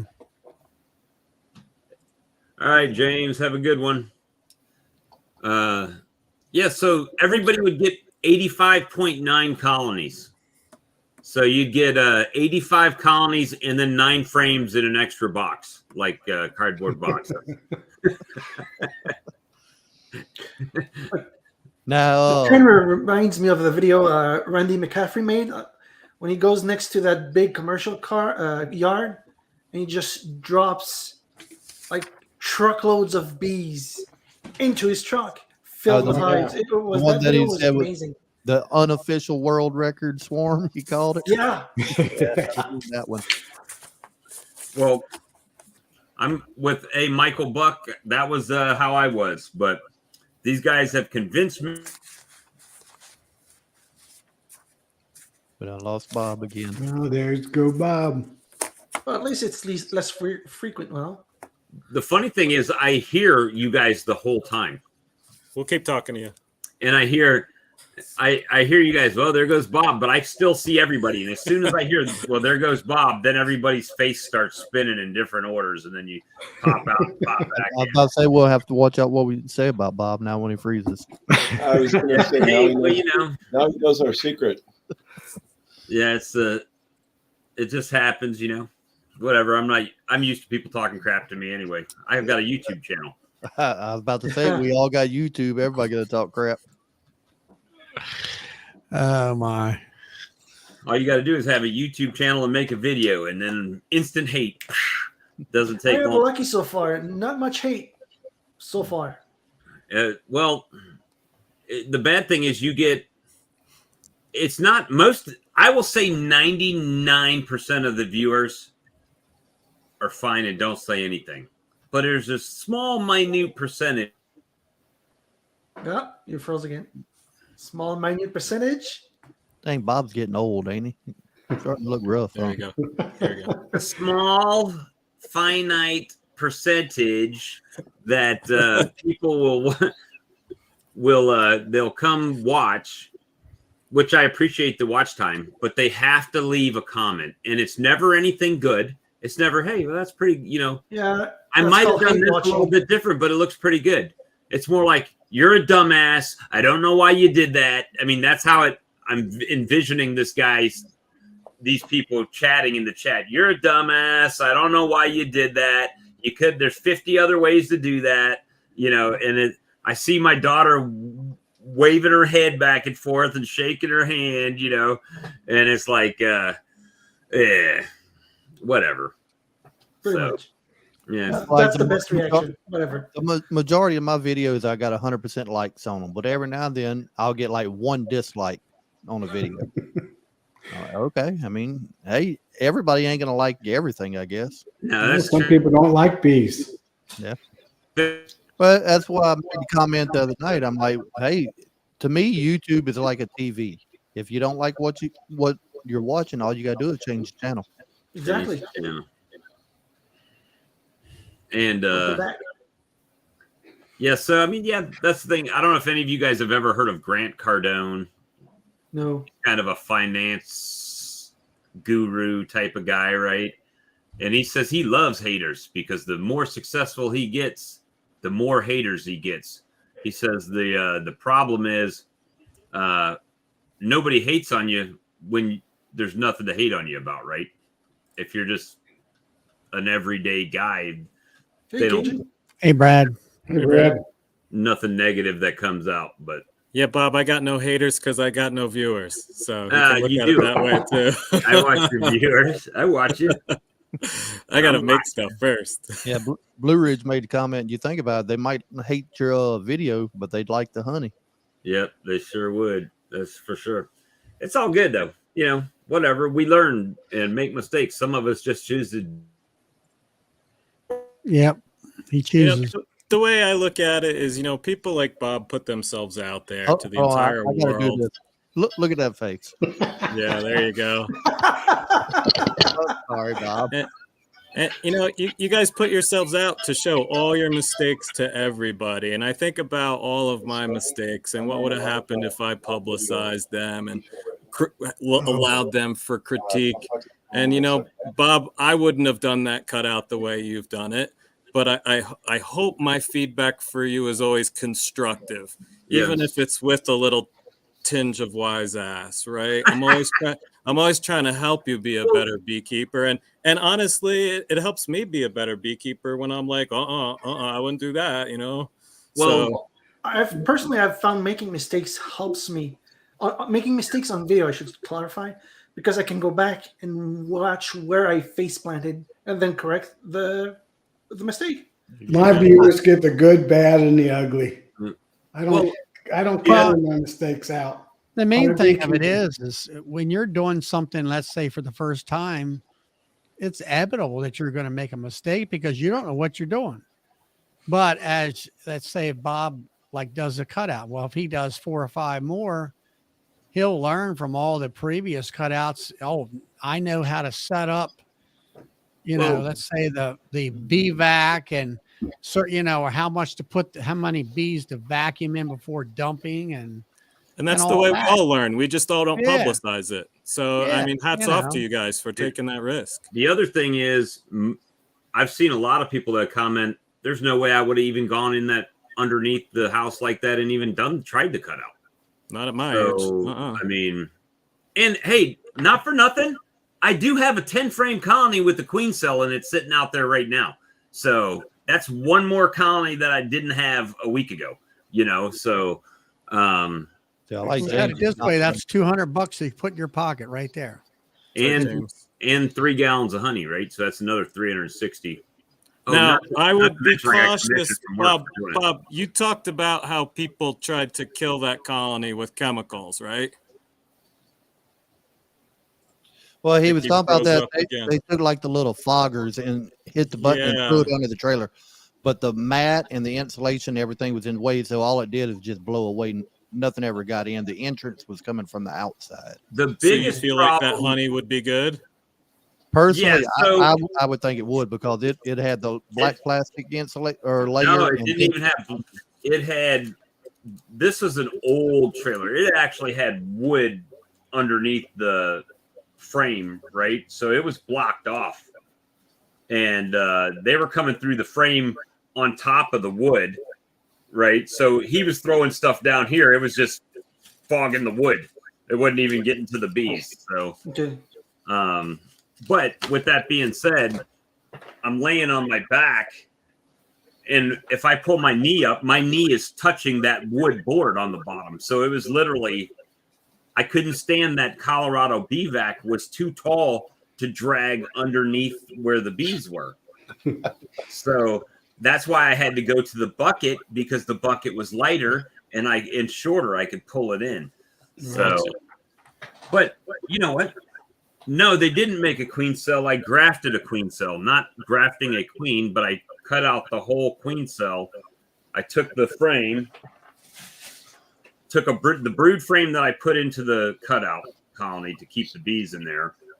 I just put my thumb into the brood and made an indention into the brood comb, and took the cell that I cut out from the other colony and put it into the brood wax. And then the bees came in. Hey, we got the Brady Bunch 9. What's up, James? Hey, James. Hey, James. Ding Good evening, ding. everyone. Hey, James, you finish all your pallets? I did actually finished all my pallets, finished all the migratory covers for it, finished all of the boxes. I'm about to move on to start waxing foundation. You're ready. Well, I wouldn't say ready. I got 2,000 sheets of foundation to wax and 2,000 frames to build. Right. Hey, real quick before we move on, back with the putting ourselves out there thing and doing things and not being afraid to make the mistake.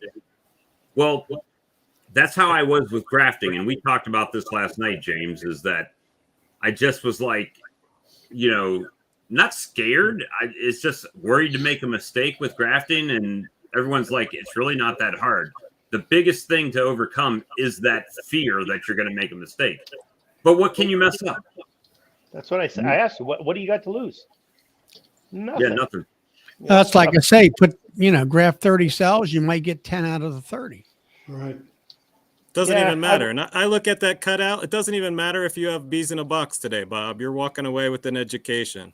Same thing with grafting. You're going to graft that first time, and it doesn't matter if you got 0 queen cells. You're going to walk away with doing it better next time. If you get 5 out of 30, you're The funny 5 thing ahead. is, now I'm looking at my colonies differently. When I was in them today, I'm looking at the frames and I'm looking for queen cells first off, right? Swarm time, right? Looking for queen cells. If I don't see a queen cell, the next thing I'm looking for is graftable size larva. It's like I'm looking at it. Okay, there's eggs. Oh, okay, there's some royal jelly. Oh yeah, that one's too big, So I'm starting to get my mind in that.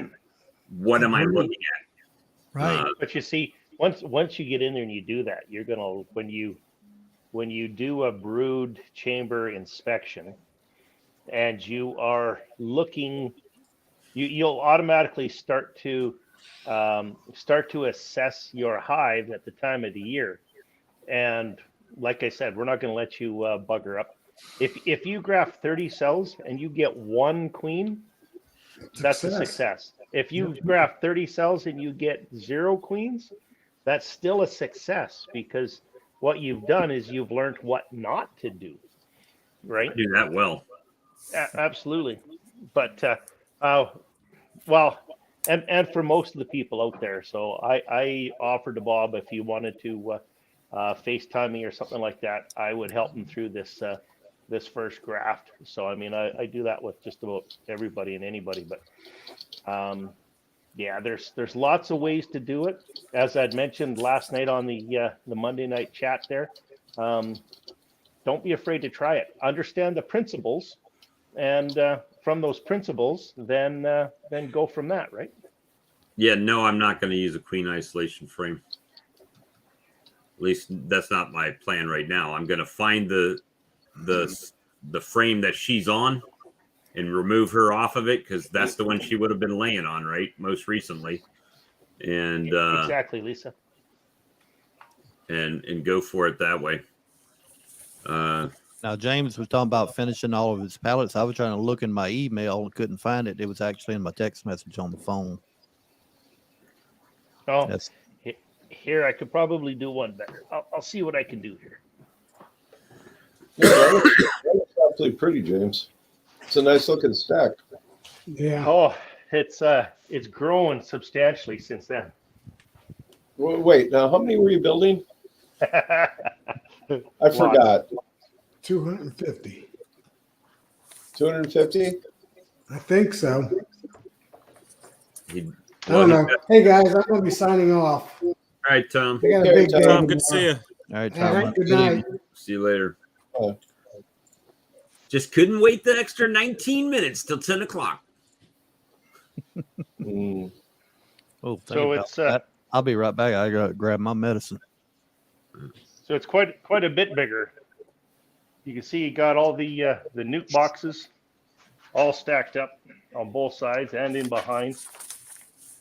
All of Now, the James, those are all 6 frames? these are all 6 frames, correct? Yep. Okay, thanks.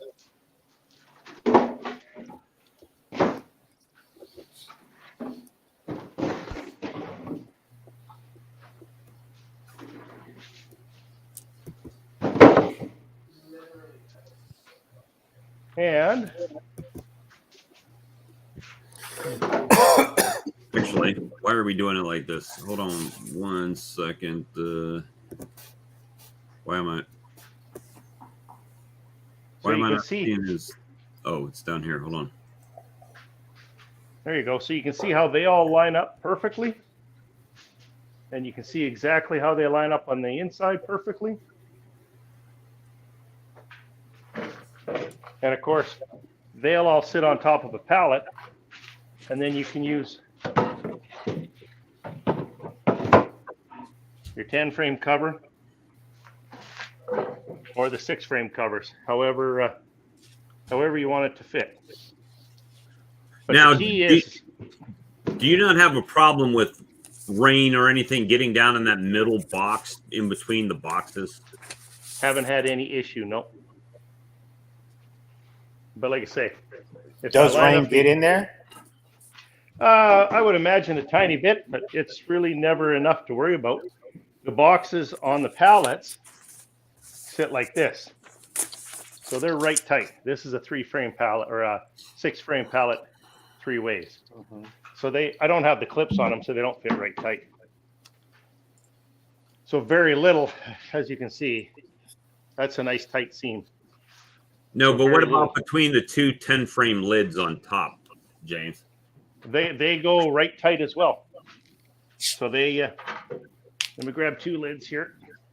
Sorry to make you run around. No worries. I'm just going to put you all down though, so I'm not packing you.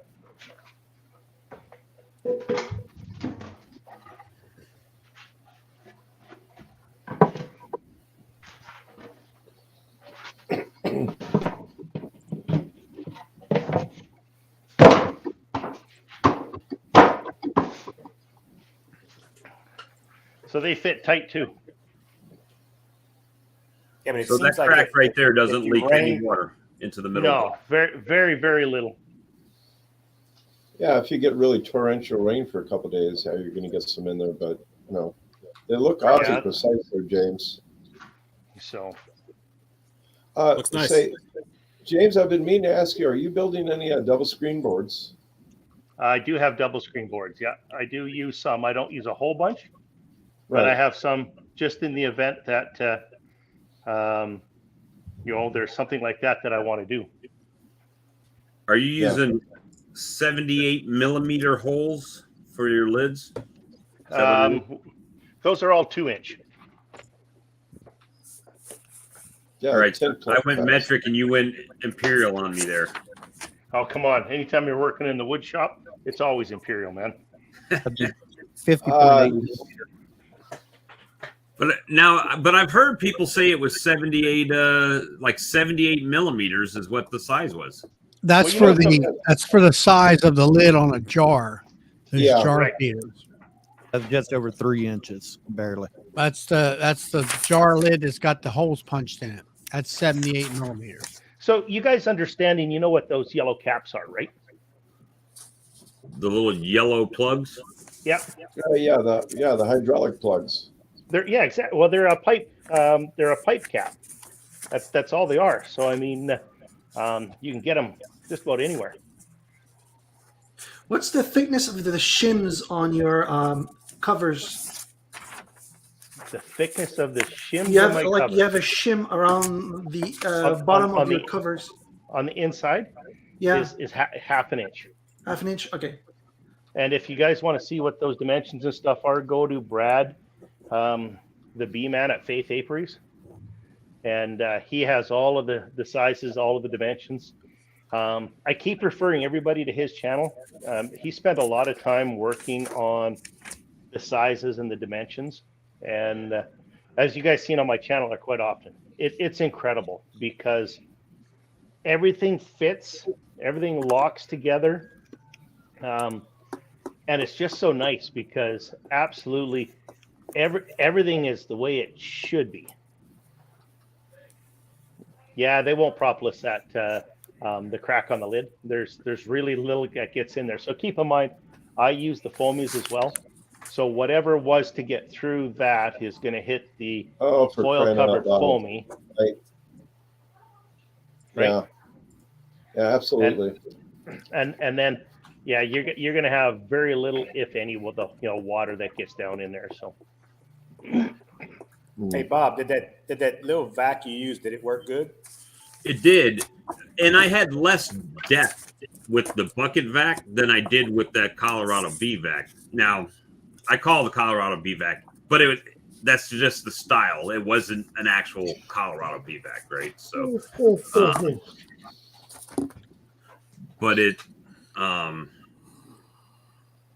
but it was a in the box itself. It has a piece of fabric. So when you vacuumed it up, the bees would hit that fabric, and it was supposed to cushion them. Now, nowhere have I seen anybody post out any material on how many bees do you vacuum up before you empty them. Never seen that video. So any of you cutout experts, Oh, look at that freeze. That's perfect. You got to save that one, Lee. Yeah. That's gotta suck big time, eh? Dirt Rooster needs to put out that video, right? How many bees can you vacuum up before you have to empty that vac? Because I never had seen that in any videos or anything. Now, as far as cutouts, I like doing them. I didn't like getting stung. That sucked. But I liked you getting stung. Hey Bob, I got something for you real quick. You know, I said every time you freeze, we kind of mess with you a little bit. You froze just a second ago. That'll be a thumbnail for somebody's video. Oh, hell Look at this jackass talking about bees. Bob, my first swarm that I vacuumed up, I probably killed half of the swarm because I didn't have any idea how to use my bee vac. I opened up the box all excited, and half of the bees were like in 2 parts, and I was like, "Holy crap! What did I do?" Did they overheat? So, Yeah. well, no, I had to dial in the suction. It was too much, so they were just getting thrown in, and they just got obliterated. So I poked holes in it, like the size. I drilled holes in it the size of wine corks. So now I can take 1 out, I can take 2 out, and I can adjust it that way. And I still get a couple of bee kills, but it just takes learning how your tool works to, Don't you have dial it in.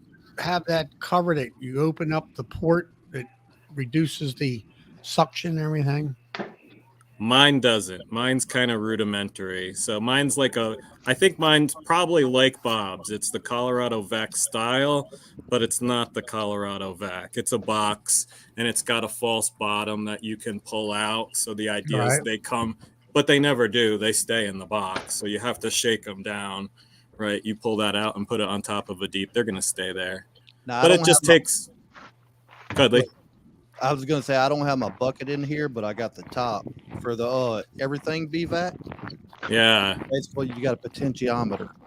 Yeah, I was looking at those. So you That's can adjust the power of it. The other thing I liked about those, now when I'm catching swarms, I'm going to shake it if I can. If I can avoid using my BVAC, I will. But there are times where if I'm up in a tree on a ladder, it would have been super nice to have a bucket on my back in a backpack form. You know, I've had to have the box on the ground and just extensions going as far up as I can go to get the swarm. So those look nice. They were just out of my price range. Yeah, that collar or that BVAC there, that everything BVAC, it's got a 7-gallon bucket, right? Yeah. Yeah. So I ordered a 7-gallon bucket off of. Now the thing is too, on the inside of the bucket, it has chicken wire, spun around on the inside. What that does, it keeps all the bees from just being piled on top of each other in the bottom. They can crawl up that wire, hang on the sides, and all that. Yeah, helps prevent Isn't that suffocation. thing like $600? They start at $380 for a. I think it's $380 or $385 for a $29 7-gallon bucket in a vacuum. A shop.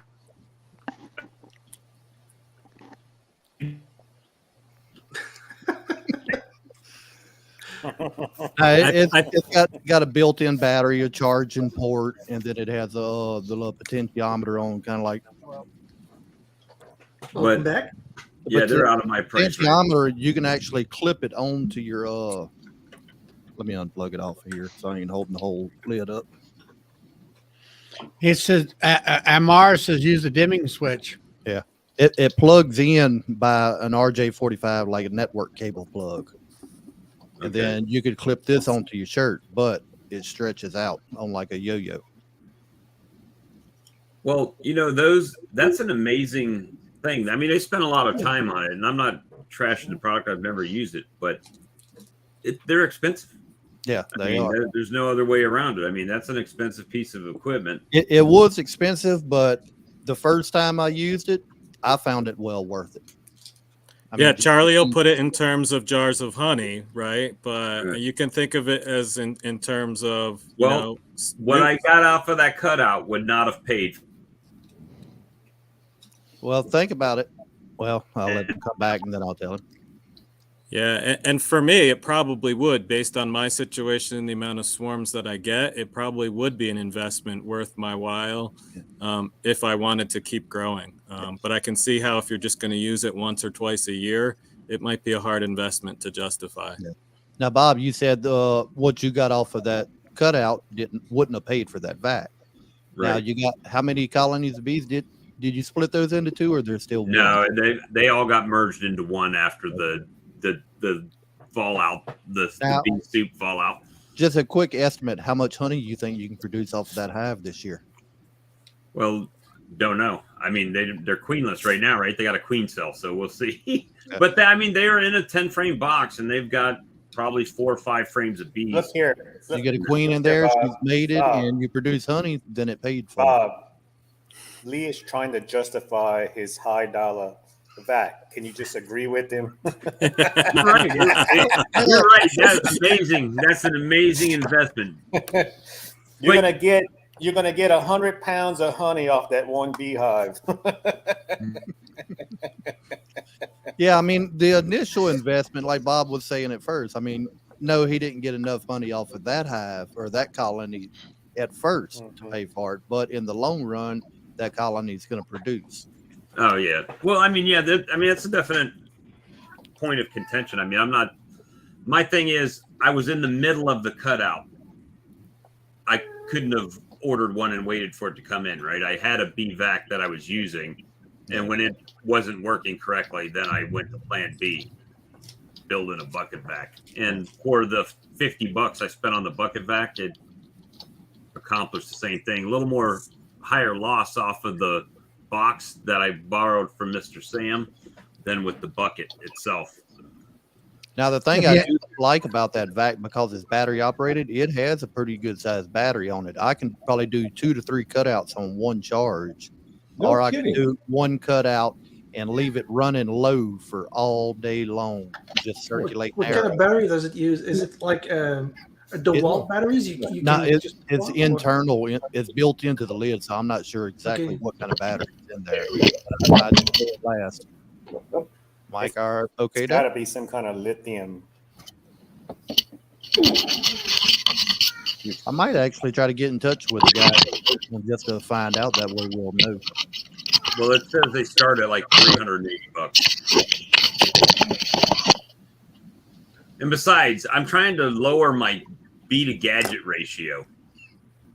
I don't believe that. Good luck with that, Bob. Well, I've either got to lower my gadgets or I've got to increase my bees. So now I'm trying to increase my bees to catch up with my gadgets. So, Mr. Miller, how you? When you get all them bees, Bob, you're going to say, why did I buy all these gadgets? Right. I don't need them now because I got all these bees. I got too many bees. Yep. That happens. You look at around your shop there and you go, why did I buy that? I've already got that going on. I've got one of those observation hives that costs $250, the observation nukes. I used it one day. One day. Yeah, I just don't get that. The number one show. We caught you on number one. I was saying it was the number one show. That'll be the thumbnail next week. Number one beekeeping chat on Tuesday night. The number one. Oh, you know what? What I will invest in is I seen Charlie just gave you the other number one. The other number one.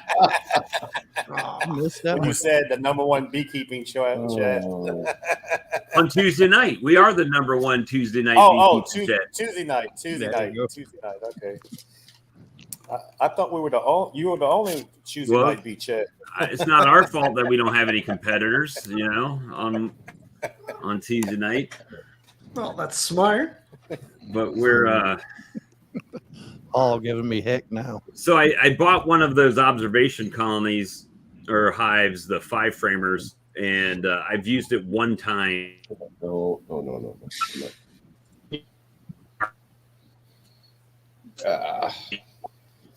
Guys, I got to take off and run the animals before we get the snowstorm. All right. Have a good one, Mike. Yeah, you guys take care. But usually in March, I go to the 4th graders, and there's James is back again. There he is. Welcome back, James. I figured I'd walk out to the woodshed, show you the rest of the pile of that I haven't hauled in yet.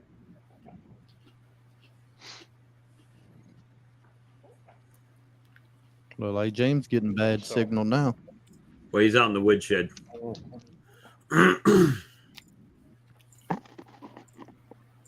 There, am I back? Yeah. Yep. So, this pile is the lids that I slammed together. Actually, convinced my wife to come out, so she was busy gluing while I was busy smacking the nails and getting everything done. But obviously my woodshed isn't very big, so that's why everything gets hauled out to the garage. But so it was another busy. Well, up here we call it family day, so it was a busy family day weekend. At least you have help. That's I gotta had be help. appreciated. Oh, absolutely. Yeah, absolutely. Your wife's a saint, because my wife would have been trying to tell me how to do every single thing that I've probably already done 1,000 times, right? Why are well, you that's where doing the earplugs come in. that? That's why you need earplugs, man. That's where my hearing disability comes in. What'd you say? I didn't hear it. Exactly. A little bit of snow out there. Oh, wait. If Ian's watching this will be my Ian Stepler Impersonation? Yeah, walk to the winter shed. It is cold out here. So I'd do it again, but it's way too cold. Now, do you have your cup of coffee with you? No, I did that on my last video. And if Ian's watching, of course, impersonation's the best flattery, right? Of course. Turn the camera back around. Well, Mark's got quite a stack of wooden gear behind him too. He's been working pretty hard over there getting his stuff ready. Yeah, I call these my hoe houses. Your hoe houses? Yeah, my hoe houses. That's a three-way queen mating box. How many you got, Mark? I got about 30 of them. Oh, okay. 30. So you're going to be going fast and furious here soon too. Yeah, I just went out there today How many- with how many- my breeder hides queen you in a got? 10-frame box day. How many hides you got? Oh, I'm probably around 70 right now. Oh, okay. That's pretty good. Yeah, I got about queen, that's one that 30 too many. Your queen, your breeder queen, that's one that you bought, or is it one that you raised, or what? Corey Stevens. Yeah, I raise them. I raise all my own. Now I'll bring some in every now and then. Lee, the other day you was asking me the measurements on one of these right here. Yep. That is 5/8. 5/8, okay. 5/8, and what I done is I put a piece of 1x on the bottom of it. Put your hardware in, and then you can take, your little Nycot cups, like your little Nycot cup here. Yeah. And you can put your feed in it. Drop it straight down. Put your cup in. Then when you get ready, you want to see if they hatch. All you got to do is look under there. You can see every one of them that's hatched. They got feed in there. Good to go. You can make as many holes as you want in one. Yeah, that's good. I got several of them. Little ones, big ones. That way you can do away with them rollers. Them rollers are going to fall everywhere. That right there works good. So you put the board on the bottom to make the holes deeper. Yeah, just put a 1/2-inch board on the bottom. Made it a little bit deeper to put your cup in there where you can have feed in there when she hatches out. Right when she hatches out, she's got feed. So you're just taking the whole cell cup then, and Yeah. Your little Nycot ones, they're little small ones. well, it's the same as this tip right there. But I'm saying that hole will that cup will just sit into the board then with the cell on it. The Nycot one now, they're littler. But that big hole, what are you plugging the big hole with if you did away with the roller cage? That your cell goes in there. Well, that's what I mean. So Yeah, the hold Nycot on on the a bottom minute. is for the feet. And this He's taking that Nycot where you graft in there and he's putting some honey or something in there. And he's dropping that down in the hole, and then he's taking the JZBZ cup that has the cocoon on it, putting it down in the top of the hole. It's gonna sit in there like that. Yeah. Blow that up. So the Virgin Queen will never push that out, Mark, from the top? No. No. Okay. No, and then your feed is down there with your little nicot. Right. Well, that's pretty Right. slick because you open up one, Yeah. then you just have to wait on her to crawl out so you can grab her. If she hatches, she's got food. You ain't got to worry about. I mean, you know, it's there. Then you can look at all of them. Shine your light in there, boom, boom. They all hatch. I got to put them in a cage today, and they're already been fed. Now, how do you get them out one at a time? You lift them up and they just walk out? Well, what I got is I've got a old sewing machine table Okay. with a hole in it, and I'm got me a little light on a little LED light. So then I'll take this and move it to where that hole is. My light is on a little sewing machine foot control. Yep. Hit that light, this gets light, they come up out of the hole. Okay. They, So you're they don't driving them wanna out with light. They don't want to be around the light. Okay. You know what You're I mean? putting good. the light underneath the screened area or on top? The light's under the table. Yeah. Okay. When I turn the light, say I just pull one at a time, right? Turn the light on. She's gonna come out. Cool. How long do you keep your virgin queens before you put them in the hives? Well, it just depends when I get time to do it. All right. Now I mean, you got the You keep you them got your alive feeder- pretty long. They can go a pretty good while. Now I don't try to go very long, you know, but they can go a pretty good while.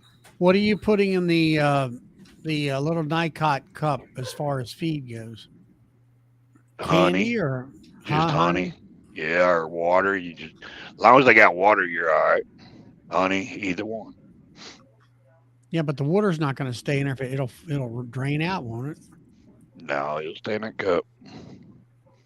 Put 2 cups in there. Put one with honey in it, one with water in it if you want to. Yeah. DC was asking, was that the one that I left in the hive, and was it still in there? I'm gonna play this for DC real quick.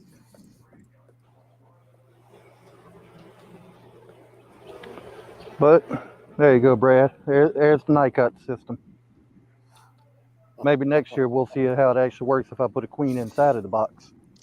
Doubt it. But yeah, DC, it's still in there. The hardest thing about that How- Nicot is timing your eggs to when they hatch. You know, I'm that's gonna make a prediction. There will be no Nicot queen this year either. I'm gonna try to get out there Sunday and put her in the laying box. Sure. You better put a lot of feed in there with her. Probably so. I'm bad with procrastination. I tell you what, go ahead and mark her for next year's color too. There you go.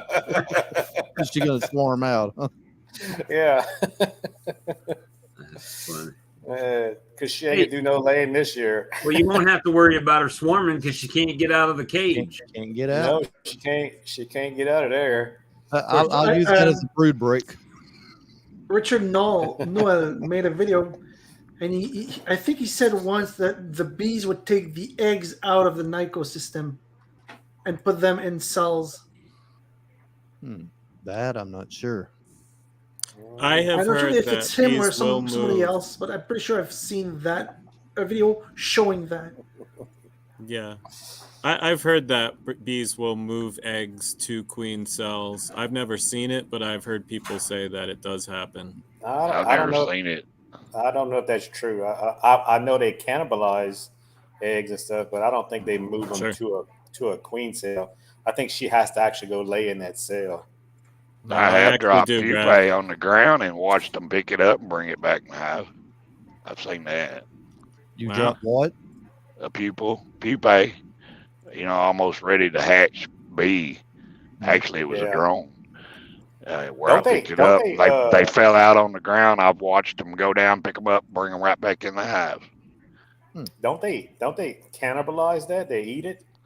I don't know what they did with it, but I did see them bring it back to the hive. I'm like, what in the world are they doing? You know? But I've never seen them move an egg before.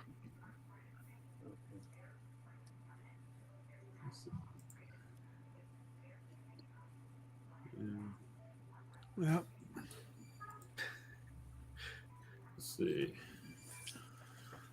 Do you have pretty much luck for those 3-way mating boxes there, Mark? Do I have luck with them? Is that what you said? Yeah, I Tony? mean, I've heard sometimes one queen will get mated and the other two, they might kill them off or whatever because they hear the other one piping or whatever. You ever heard of that? Well, I have a lot of them that has 3 queens in it. That's about all I can Okay. say. You know. Okay. 3 queens in one hive. Well, it's It's a 3-way It's box. a mating hive. see, Okay. bring that up and show them, Mark. Because I've heard of 2 in one hive, but not 3. No, we're talking about this box here. You see how Yeah, you got okay. the 3 lids up here? Well, there's 3 compartments, and you put frames in each compartment and put a queen cell in each one. And on the back of those boxes are entrance for the other 2. Yeah, there you go. So basically the equivalent of mini mating nukes, but with Yep. regular sized frames. You got it. Yeah. Yeah. Now, Yeah, some of one- them I just use a single lid. I don't use 3 lids. I'd rather use a single lid myself. It's quicker and easier and a lot less to take care of. Yeah, it's very rare that a queen will actually crawl out. Usually when the light hits them, they go to the bottom or go to the middle of the frame. Yeah, I use a screen. Lay it over the top. Just a screen, fiberglass screen. Lay it right over top. Keep them going one side to the other. Lids, my single lids, I don't have one here with me, but what I do is I drill a 1/4-inch hole 3 times, and I use them nipple feeders that Brian makes at Castle Hives, them little nipple feeders. Yeah, I know those. Yep.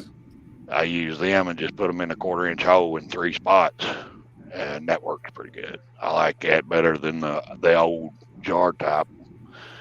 I don't think I've ever seen his nipple feeders. Yeah, they work good. If you leave them in there empty very long, they'll propylize it, and you got to clean it out just like they will a jar, but it is what it is. Yeah, I was looking. He don't have them on his website. He Yeah, may that's not where you- carry them no more. I know he makes them on that 3D printer. that printer. Yeah, I wished he'd make something like this with like 45 of them on there. My problem is when you drill in here, it wants to blow out the back. Then you got to sand all that down with the wood bit. It blows it out when you come out the other side. Yeah. Well, you could use a smaller drill bit as a guide hole and drill from both sides with the bigger one. Yeah, that's them right there. He still has one on his Etsy Oh, page. Yeah. okay. Basically, you drill a little hole out in your lid, place the feeder through that, and when you invert it, you can put that spout down in through the lid of the box. Yeah, and then when you're okay. done using it, you just put your golf tee in that hole. Cover your hole up. Whenever your queens hatch out, do you remove the cell and then Yeah, put the cap back on? Yeah, because yeah. I don't. First thing I I've do. always just put. Okay, because I've heard they go back up in there and can get hung up and caught. Yeah. Yeah, what I do is I put that insulation stuff like Ian uses on top of his hives. I'll lay me a little piece up there and put a rubber band, like when I'm gonna transport them. That piece will hold them down with a rubber band. And like if I want to transport it, them little hand warmers, put that in under here with your rubber bands, and hey, you're good to go. Yeah. Simple, easy. Just set it right in there. That's Yeah, it. that's a good idea. Works Well, what you pretty can do good. about when you're drilling like that is clamp a board on the bottom side and then run your Forstner bit or whatever you're using straight down. through And another then board. Is what Well, you're saying. instead of going all the way through it, just go down and kind of like dig into that board a little bit. Sack And Yeah. that way it'll make a clean cut when it actually goes through your block. Yeah, see, like the other day, I had this one. I had like 45 holes, and it started blowing out bad. So I just You mean took the like saw it's and chipping? cut it into a bunch of little ones, Yeah. It blows out where you come out the bottom. What kind of bit are you It'll using? chip, make What, it what chip. kind of drill bit? What kind Five of drill bit eighths paddle bit. 5/8 Oh. paddle bit. are, What it is. Yeah, if you use a Forester bit or something like that, it'll cut. It's got a cutting edge on the outside, so before you get to the bottom, it'll actually cut that outside. So if anything, you end up with a disc on the bottom of your bit when it comes out. It'll stop that blowout. And you can get inexpensive Forstner drill bits on Amazon, like a whole set of them. And you call them Forster bits? Forstner, Forstner, I think. I'm about to pull some up here. They Yeah, on the it'll outer stop that edge, blowout. Mark. They got saw teeth on the outer edge, I There you see. go. Yeah. and they'll cut. They cut real smooth, and they don't. See, now them are short. The shank on them are pretty short. Like the problem I had with my wood bit is it won't go into my drill press because it's too long. My table won't go down far enough. Right, but you can get the extension and stuff like that for these, and you get Yeah. the extensions any length you want them. Yeah, I'd rather have the short one that would go in my press. See, that way it Yeah. work a lot better. Yep. But yeah, and like Charlie said, if you put it up against the board so that you don't have that hole in your drill press, so almost like you're drilling through the piece you want to drill into another one, Right. that'll stop the blowout as well. So you'll end up with a Okay. nice clean hole on both sides. Yeah, that's just been the problem I've been having with it. But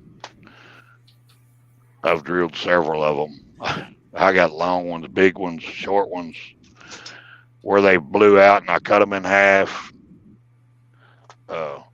It beats them roller cages. You can start getting 40 or 50 roller cages in there. They're rolling all over the place, making a mess. Stuff's getting out, rolling all over the place. Just don't work very well for me. Mm-hmm. Ed says you can run it until that tip comes through and then come from the other side. Yeah, I've tried that, but with Yeah, a but paddle trying to belt, line- a paddle trying to bit, line it that don't up. work very well. Trying to You line gotta- it up. Yeah, and you got to remember what the paddle bit was designed for, right? Quick rough in, quick, easy Right. rough in. Right. So, I mean, right tool for the right job, and it'll help you a whole bunch. Like Yeah. all of the 2-inch holes in that 3/4-inch plywood for the lids that I drilled, those were all drilled with a good 2-inch Forester bit, and not a single one of them blew out the backside of the plywood, like not a one. So Right. So what That's I a good use is tip. I use these little old cheap things, Yeah, they- but those things are a pain in the forget. They are. they Oh, They're yeah. a pain Yeah. in the Yeah, They got that get darn some plug in cheap there. Forstner bits. yeah. Yeah. And the thicker your wood, the harder it is to get that plug out of there. Yeah. Yeah. Well, as far as those hole saw bits, I've been buying the red ones, the Diablos, and they seem to work Yeah. better than the older versions. Yeah, Even Diablo's getting a that plug pretty out, good they name. come out better. Mhm. Any saw blade or anything that I buy is always the Diablo. But it's like everything, right? Even a Are they a saw pricey? blade, like They a cost saw. $1 or $2 more, but it ain't bad. Yeah, most people don't realize their saw bit or a saw blade in your, whether it's your radial arm saw, whether it's your skill saw, whether it's your table saw. There's different blades for different different applications. Yep. There's a cross cut blade, there's a rip blade there, and the teeth are at different angles, and so it's a Yeah, Can you got you- different can you angles re- and different Can teeth. you, can you relay that to Charlie? Because I'm sure he don't know that. yeah. You know, Nope. there's something. My brother, we had a blade man come in, and we had a radial arm saw sitting there. And most times people will say, the radial arm saw will basically kind of walk the blade into the wood, and you kind of it'll bind. And he said, "You got the wrong blade on there." He Absolutely. says, "You need a 0 hook blade." And we're like, "What?" Because we were thinking just, any all saw blades are the same, but they're not. No. And that zero hook blade, that tooth is sticking straight out and not like this. Correct. And it won't climb onto that wood where you have to pull it through. And you don't have that problem, type of thing as much.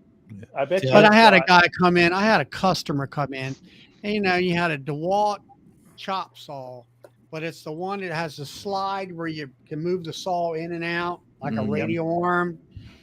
And he says they're dangerous. I says, why is that? He says, he said they'll want to walk through your board when you're cutting it. That, but let's say it's a 1/12. I said, did you ever read the instructions? What do you mean? I says, well, you're supposed to pull it out, down, and push back. That way you're not as we was used to say in the machine shop, climb milling. And because the cutters would want to walk up the darn piece of steel. He was trying to cut backwards. Well, what it is, he's trying to go down with the saw and come out with a saw with a miter box. Going backwards with it then. Yeah, well, the blade's going this way, so the blade wants a tendency to pull itself through the board. Yep. So you're supposed to, when those miter boxes where they have the slide, you're supposed to, before you go into the board, you're supposed to bring it out, then down, and then back. Then forward. Because that way the rotation of the blade pushes against the board, against the back fence. And that's how how you're supposed to do it, but people don't think about that. It helps to keep it square too, Well, and so it don't walk away from that fence. Absolutely. Well, yeah, I mean, it's the rotation of the blade pushing against the board against the fence. Well, and it cuts into itself too, rather than up out of it. So it makes a big difference. Yeah. I bet you I've got, I'm going to say probably 8 to 12 blades for every saw in my wood shop, depending as to what I'm doing. Right. Well, and it's also how many teeth per inch, depending if you want a really super fine cut. If you're doing, let's say, plywood is, you want a lot of teeth per inch. Correct. Yeah. To get the right cutting, a good edge after it's being cut, and all that.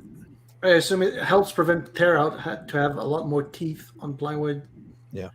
Yeah, Now, Brad, you was asking as far as price difference on the hole saws. Say the 2-inch Milwaukee, $22. 2-inch Diablo, you're looking at $26. It's a couple of dollars more, but I found they work a lot better. They last. Yeah, well, that's not that big of a difference. Mm-mm. Sometimes you get into some price ranges where a big can be $20-$30 more than the cheaper brand. Yeah. I only use those to drill the holes in my migratory lids, though, for my bucket feeders. Mm-hmm. Hey, Charlie, remember how I don't know if it was you or Bob, it might have been Bob, we were talking about the story frame that I put in one of the hives. Yeah. Well, a week ago I had went and they only had like a little couple of inches of comb drawn out. I went back today and checked them. And the whole section on each side was all drawn out drone comb. They didn't even touch the worker brood section of the foundation. That's awesome. They just built out the drone comb on each side, solid, all laid up and capped on both sides. And so they were strictly in drone making mode. I mean, they didn't even they didn't draw no wax out on the foundation itself. They will on the worker brood. Yep, they will. But man, they capped. I was surprised. I pulled that frame out and I'm like, gee whiz, it was just solid drones on both sides. So it's working as far as, and there was very little drone brood in between the boxes. That was just like a very, very little, to where last time I went, like the boxes were stuck. They had, stuck the two boxes together, but they did it mostly on them story frames. Now, So, as you, I'm thinking it worked. what do you get out of? I mean, they're telling you, obviously they're telling you they're making drones, but Is it telling you what's happening in the hive by looking at them? Yeah, well, I pulled the hive apart, and a week or so ago, they didn't have any cups whatsoever. I had cups on some of them, and I found one queen cell with raw jelly, and I couldn't tell if it was an egg in that raw jelly or if it was actually a little larva. It was a little too small for me to see. So, but they Probably are larvae. getting ready. They don't put roll jelly in there if they ain't got a larvae in there. Yeah. Well, Once that's right. the egg hatches, then they start feeding. Yeah, well, it was full of raw jelly. I just couldn't see the little larva in it. And that right there, what you found is exactly what Bob needs to find when he's learning to graft, when he puts his magnification unit on. Mm-hmm. He'll put his magnification unit on. He'll see that larvae. That's the right age. Pick it up out of there. Put it in the JZBZ cup. Did we get Lee? Did you provide the information for that camera tonight? Which camera? Your magnifying I would. camera. Yeah, I like to get that information too. I thought maybe I could make a video with that, possibly. So the cutout bees are doing good so far. We'll see. I grafted a queen cell over into them yesterday, so didn't even go in them. Just let them do their thing right now. And let's see what else. So yeah, I'm gonna do it this weekend. It's gonna happen. Grafting, boom. Nice. Will it be successful? Don't know. Yep, Yes, it will. I was gonna buy one of those. That's what I was talking about right there last night, James. It will be successful. Can you see that? Yeah. And then it'll be. I'll tell you the same thing that I tell my daughter, and I tell everybody that works under me at the mill. If you go in saying, you know what, I'm going to try, you've already failed. You know, and I can't accept that. But if you go in and say, you know what, we are going to make this happen, and you fail, that I can fully accept, because now you've actually gave it 100% shot. Trying is failing. Hey, exactly. I mean, come on, Bob. Don't you know the words of a old Jedi master? There is no try. Yeah, I had that in mind. Do or do not. There is no try. I just dropped the link to that little USB cam in the comments. And it was only like $22 or something, right, Lee? $22.48. $22.48. Buy now.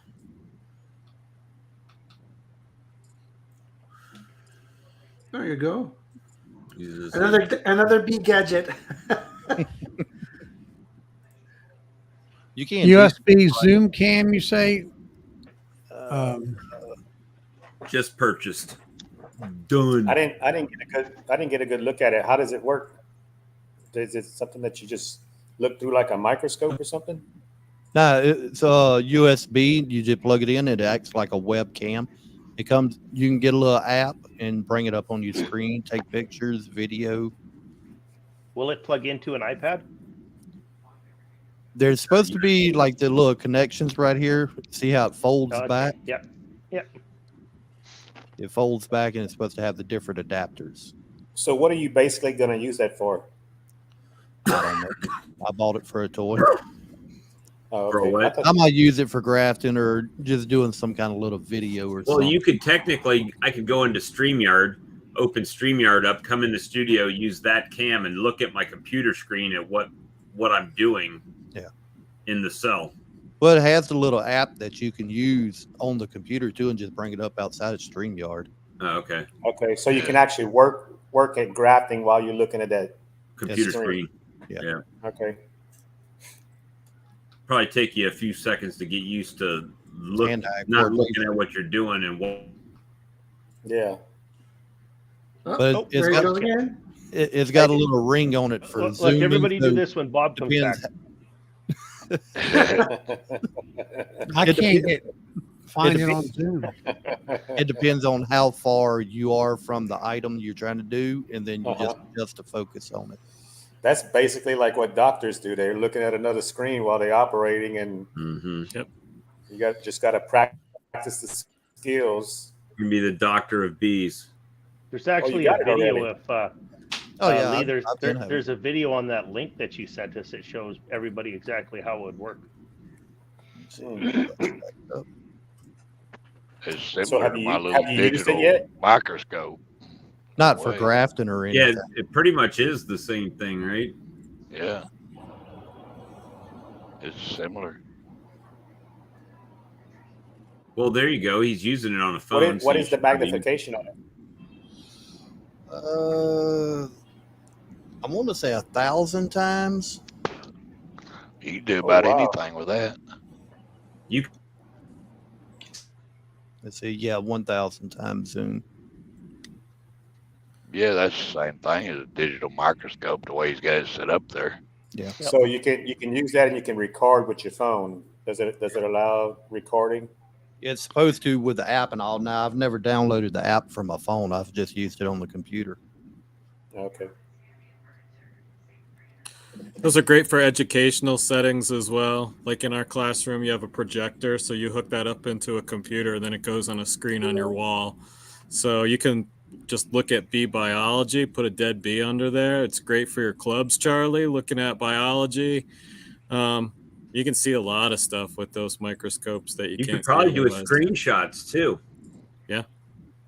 So you Yeah, do- I'm trying to figure out a way to put the queen in like a little glass pipe and run her through the microscope and make sure she's got all her little legs and toes and all that. You know, you can put her on a magnifying glass, but kind of hard to put her under a microscope. Especially if it's sunny outside, you put her under that magnifying glass, you might scorch her. Well, I'll be at my office here, so you know. I know someone around me who's trying to identify pollen. So she's using a microscope to record different pollen types, and then she's trying to look up and identify what pollens her bees are bringing in. Yeah. Now, that's right here is it, what I can bring up on the computer. That's my Chinese grafting tool. Now, how would you hook that, let's say, into like if I wanted to use that in my videos? But that's what I was asking. If it allows you to, You could record it in StreamYard or any other recording software that you have. It just acts as like another webcam. You can bring it, should be able to bring it straight into your video editing software. If not, you can come into StreamYard or anything like that. Just do a little recorded video and then export that into your edit software. Yeah, but you gotta hook the camera into what? Say that again. You gotta hook the camera into what? Into a computer? Your USB on your computer. USB. And it's just like your web. Either your phone or your computer. Yeah, it plugs in USB. That's just a power supply. But then you could flip it back and it's supposed to be able to plug into your phone. Okay. I'm just thinking, I mean, I got to set up a laptop there when I'm grafting in order to. Yeah, you'd have to have some type of computer screen or phone or tablet. What resolution is the video? Does it say? That I'm not sure. I just ordered it. I probably could look at it now. Now that I paid for it, I'll see what it actually does. Well, in that case, you need a grafting table too, Bob.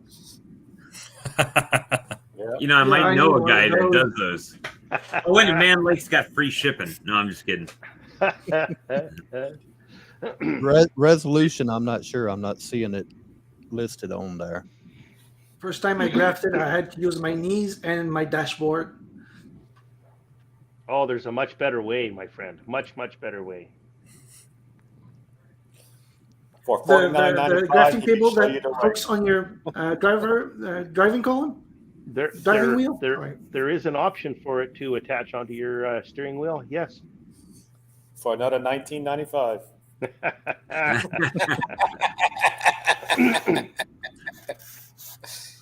You do sell them though, James? I do, absolutely.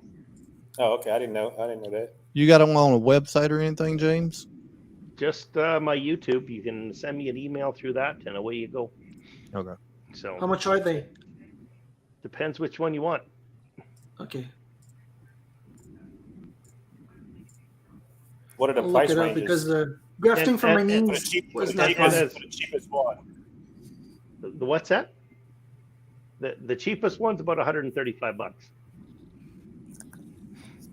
Canadian, Do you have so the blueprints? $27.50 US.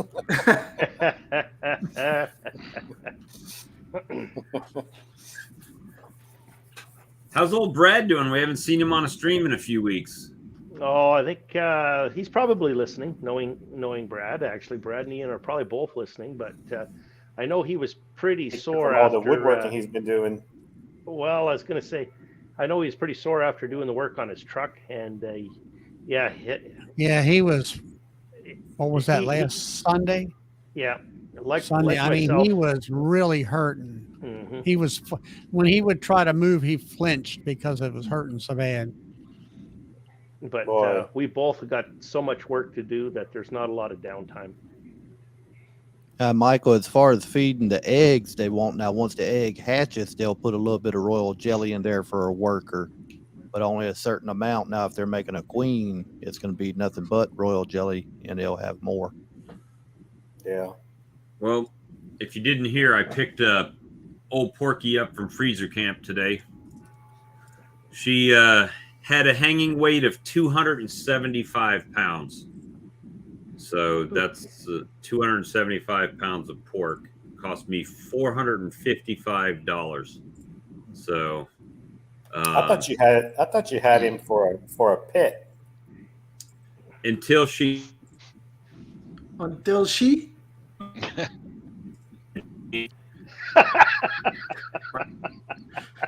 He's going to be ready to kill us.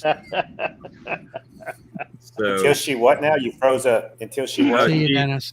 she got out and so she went off to freezer camp once she got out, and she's giving back to us. I got 2 big slabs of belly for bacon, ribs, pork chops, sage sausage.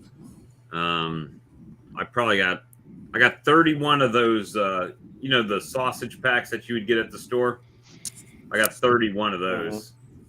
Bob, you could do a hell of a BBQ this summer. Yeah, I got ribs. I got Boston or the pork butts. So I was thinking about putting one of them on the grill this weekend, making some barbecue. Piggies, adorable and delicious. And delicious. They're very tasty. Glaze So, it with a little honey. yeah, that's what people are saying that I should. I got 2 hams out of it too. Big, huge. Oh, come on, Charlie. This is your opportunity. This is your opportunity, Charlie. Single brood management. Exactly. No, hams.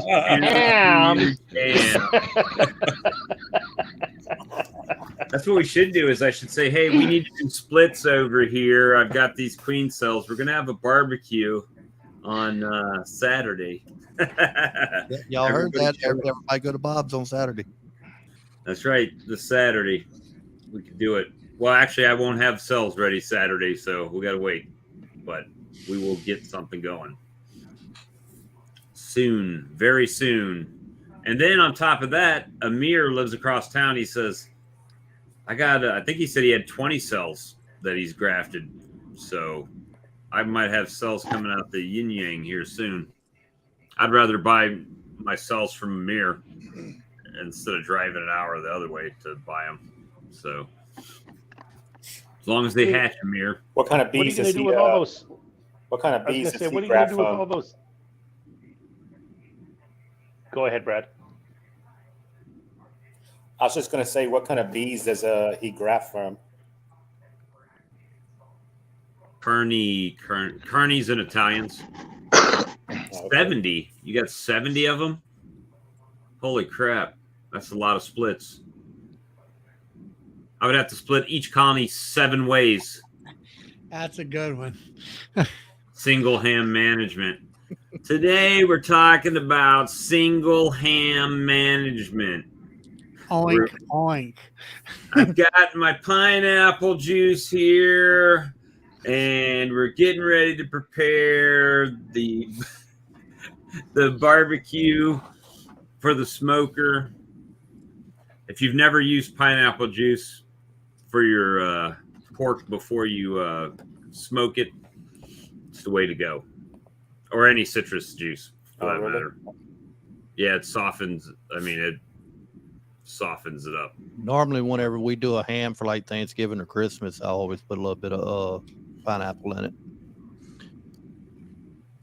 Oh man, all this talk of food reminds me. I found a recipe that's simple and interesting. Apple dumplings. You just add a bit of honey and cinnamon. Wrap the apple. Well, you remove the core and peel, of course.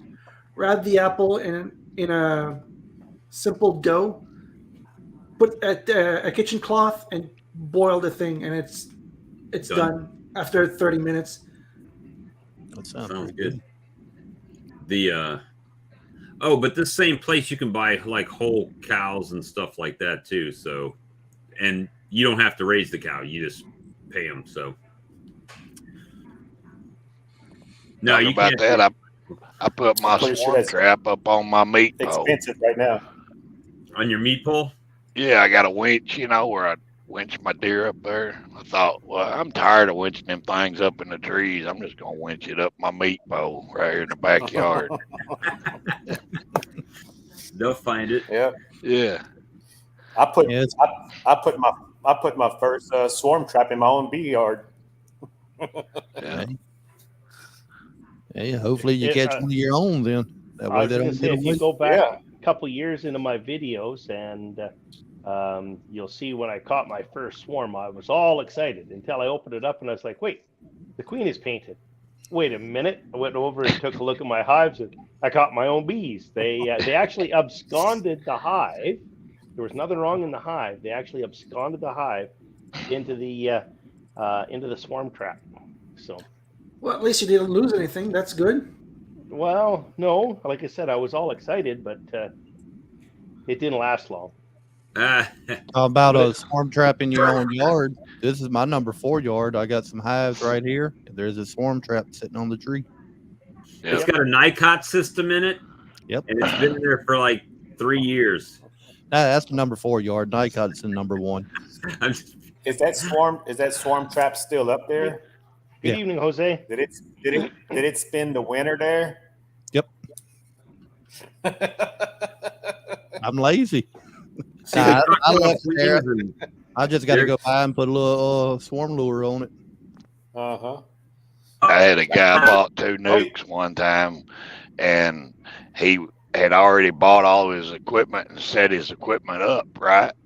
And he was waiting on the nukes to be ready, and he caught 2 swarms in his equipment that he just put out there. So he had to go buy 2 more setups for the nukes he just bought for me. There you go. Actually, we got to convince Jose to click that link. You want to find somebody who wants to come in here and tell us how to do queens? That would be the man right there. Yeah. Yep. Thousands. I think he said he did 10,000 last year. What was he saying this year? He's going to grow by another 1,500 or something? I believe that's what he told me, 1,500. I thought he said 3,000 more or something like that.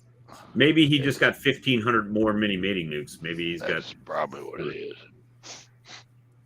I'm sure they all did better than mine. Brad left a comment on my video the day of my mini mate nuke fail. He said, I don't think Jose's going to hire you anytime soon. So I sent him a message back. I said, I don't think I'm going to hire myself anytime soon. Man, I can't imagine staying on top of 10,000 of them mating nukes. Can you just imagine? You'll need employees, that's for sure. Well, I'm sure he's not doing them all at one time. He's probably doing 1,000, well, more than 1,000, but 1,000 10 times or something like that. But you can't be late getting to them. I mean, you got to stay on them quick. They're so That's small. why I don't want any more than 300-ish hives. If I want to stay at one-man operation, no more than that. Lee, whenever you was whenever you put out that video that you were making up that little mini mating nuke, I was shaking my head no, because I did the same exact thing the year before. And I'm there like, nope. No, there's going to be another video of it not working. And sure enough. Well, I knew I needed to go down into the brood box, though, to get more nurse bees to do it. But it was, I mean, right at dark. And I'm like, I ain't even going to try to break down into all that. I'm just going to grab a couple, see what they do. Yeah. But I did the same exact thing. I just went in one bee box. I grabbed a bunch of bees. I had 5 of those little mini magnus. I shook bees in all of them, put the lids on them, and I was going to come back the next day or so and put some cells in them.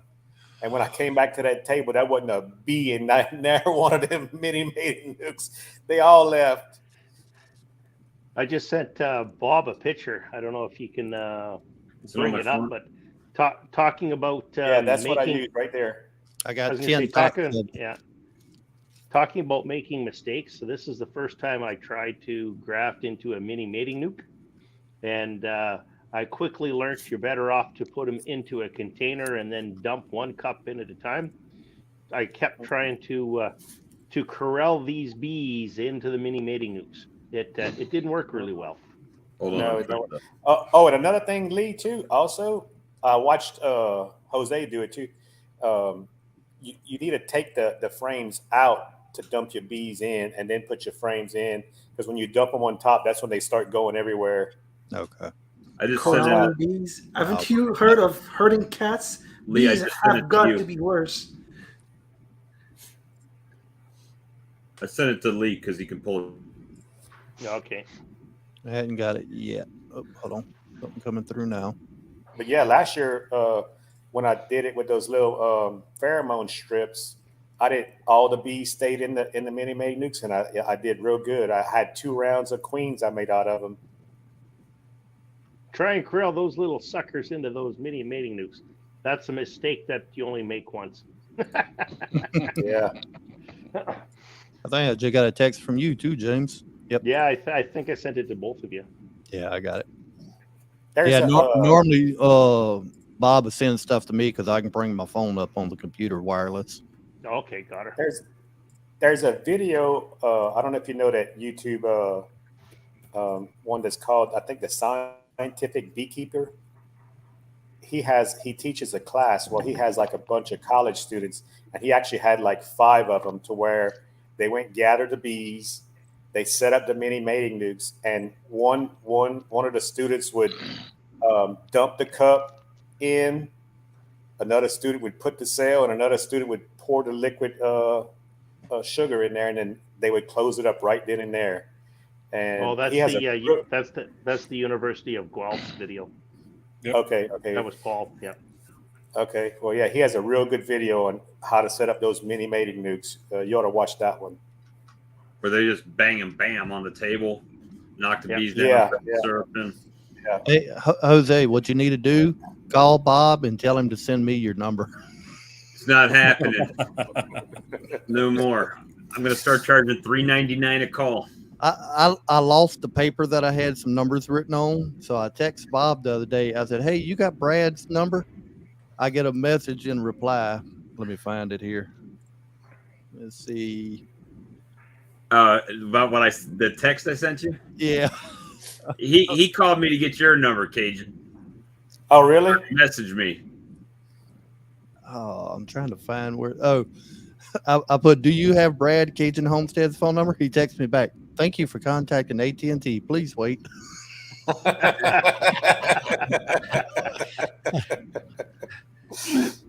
And then I sent him the file. Froze again. Well, I never got your call. What happened? Well, you'd sent me that message on the video. On YouTube. Oh, okay. I commented back. Oh, okay.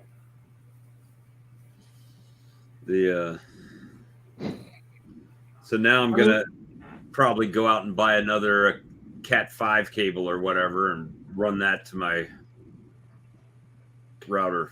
Cat 6 would be better. Cat 6. Lee must have a good collection of screenshots of Bob by now. Oh, it'll be a montage. There'll be like 9 of me in the thing. This is what happens when Bob gets bored. He just has a live chat with himself, and it's got all the different faces of me on there. And Bob can't get a word in the entire conversation because Bob's talking. Yeah, I've been doing good tonight, guys. I've been letting everybody talk. I just realized what time it was too. Yeah, it's almost 11 o'clock. Yeah. Yep. It's 8:49 in normal person time. I don't know what's up with the rest of you. Yeah, it's 9:49 in normal person time. Yeah. Let's see. We got at least 2 here that's in Central. Yeah, me and you are. I think are the only 2, right? I believe so. And we got an even hair to no hair ratio going on right now. Well, that's why I jumped We're in. 1 to 1. Lee was the only one with hair, so I said I better get in there and give him a little support. Lee's the outlier. Yeah, I saved that under favorites. Yeah, I've been bald since I was 28, so Bald is beautiful. Look, you guys. it's an efficient hairstyle. Before you come on, I shouldn't say that because my forehead is glared. You need to put a little powder up there. Cut the glare down. Charlie's got that light right over him. Looks like he's got a stripe down his forehead. Now, Brad's talking That's about just halo. Brad's talking about the forehead. Is that a 4-head or is that a 5-head? Look here, Eddie Monster. Hey, don't start with me now, Brad. Man, that hairdo is from like the 70s. Hey, I put a number 2 attachment on it and do the whole thing with that. I don't try to trim nothing. It looks like you did a number 2 on yourself. Oh my God. I ain't gonna lie. Boy, he stepped right into that one. The bottom of my hair used to be shaved, and I had it just on top like a sumo wrestler. I could take my hair and touch my belt loops with it. Hey, Lee, there's a video. There's a YouTuber out there called Trucker's Life 2005, Mark Hill. It says an in-depth info NICOT queen rearing system video. So there you go. I might have to learn something. Huh? And he's got it in a double 2-frame maiden nuke is what it looks like. 2/2. If you're going to do 2/2, why wouldn't you just do a 5-frame nuke for that? There you go, Brad. You see, Bob, when you were on last night and we were all on there, we never heard the yabba dabba do. But look who shows up tonight. He's got the power. He's got the technology. Hey, I prefer it when Lee's on. It's a lot easier on me. I don't have to really. I glance at the chat and see what's going on. I listen. What technology? Until you guys stop talking. Then I have to fill in the blank with something. That's a nice setup. I love that. Where's your lighting at, Lee? It's behind that piece of paper. Oh, it's behind the paper. Yeah, the paper over the front of it to knock the glare down. Even with the Charlie would have to paper his whole ceiling. even Charlie, with would you like to see that face with full lighting? Yeah, with a little light diffusers, I found it still too bright, Charlie. and you still got to do it with light diffusers. Okay. Yeah. That was just That's me. it. Now, if I had the ceiling lights on and then just that, it would work. But since I have it so dark in here with those 2 lights, it actually makes it look brighter. I've got the whole setup with the big square lights with the cover that goes on and everything. They're just not set up. Yeah, those tent lights or whatever they call them. Yep. With the green screen, all that crap I used to use. More wasted gadget money. Why is that? I don't use it. I mean, I spend it and it's sitting somewhere, right? So Still in the box, huh? you see, Jose, hit my exercise class. Don't laugh, but I'm in a cycle class. The ladies instructors kick my butt. Hey, the cycle classes are no joke if you've never done one.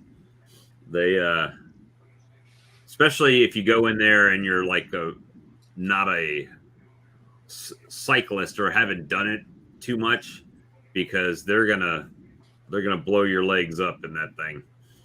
Be like bricks the next day. I just don't like being molested by that seat. That seat. That just don't work well with me. No. I was going to say, I'm not sure what cycle class you're going to, Mark. I don't like the seat, I'll tell you. That's funny. Yeah, I used to go to them classes, not cycle classes though.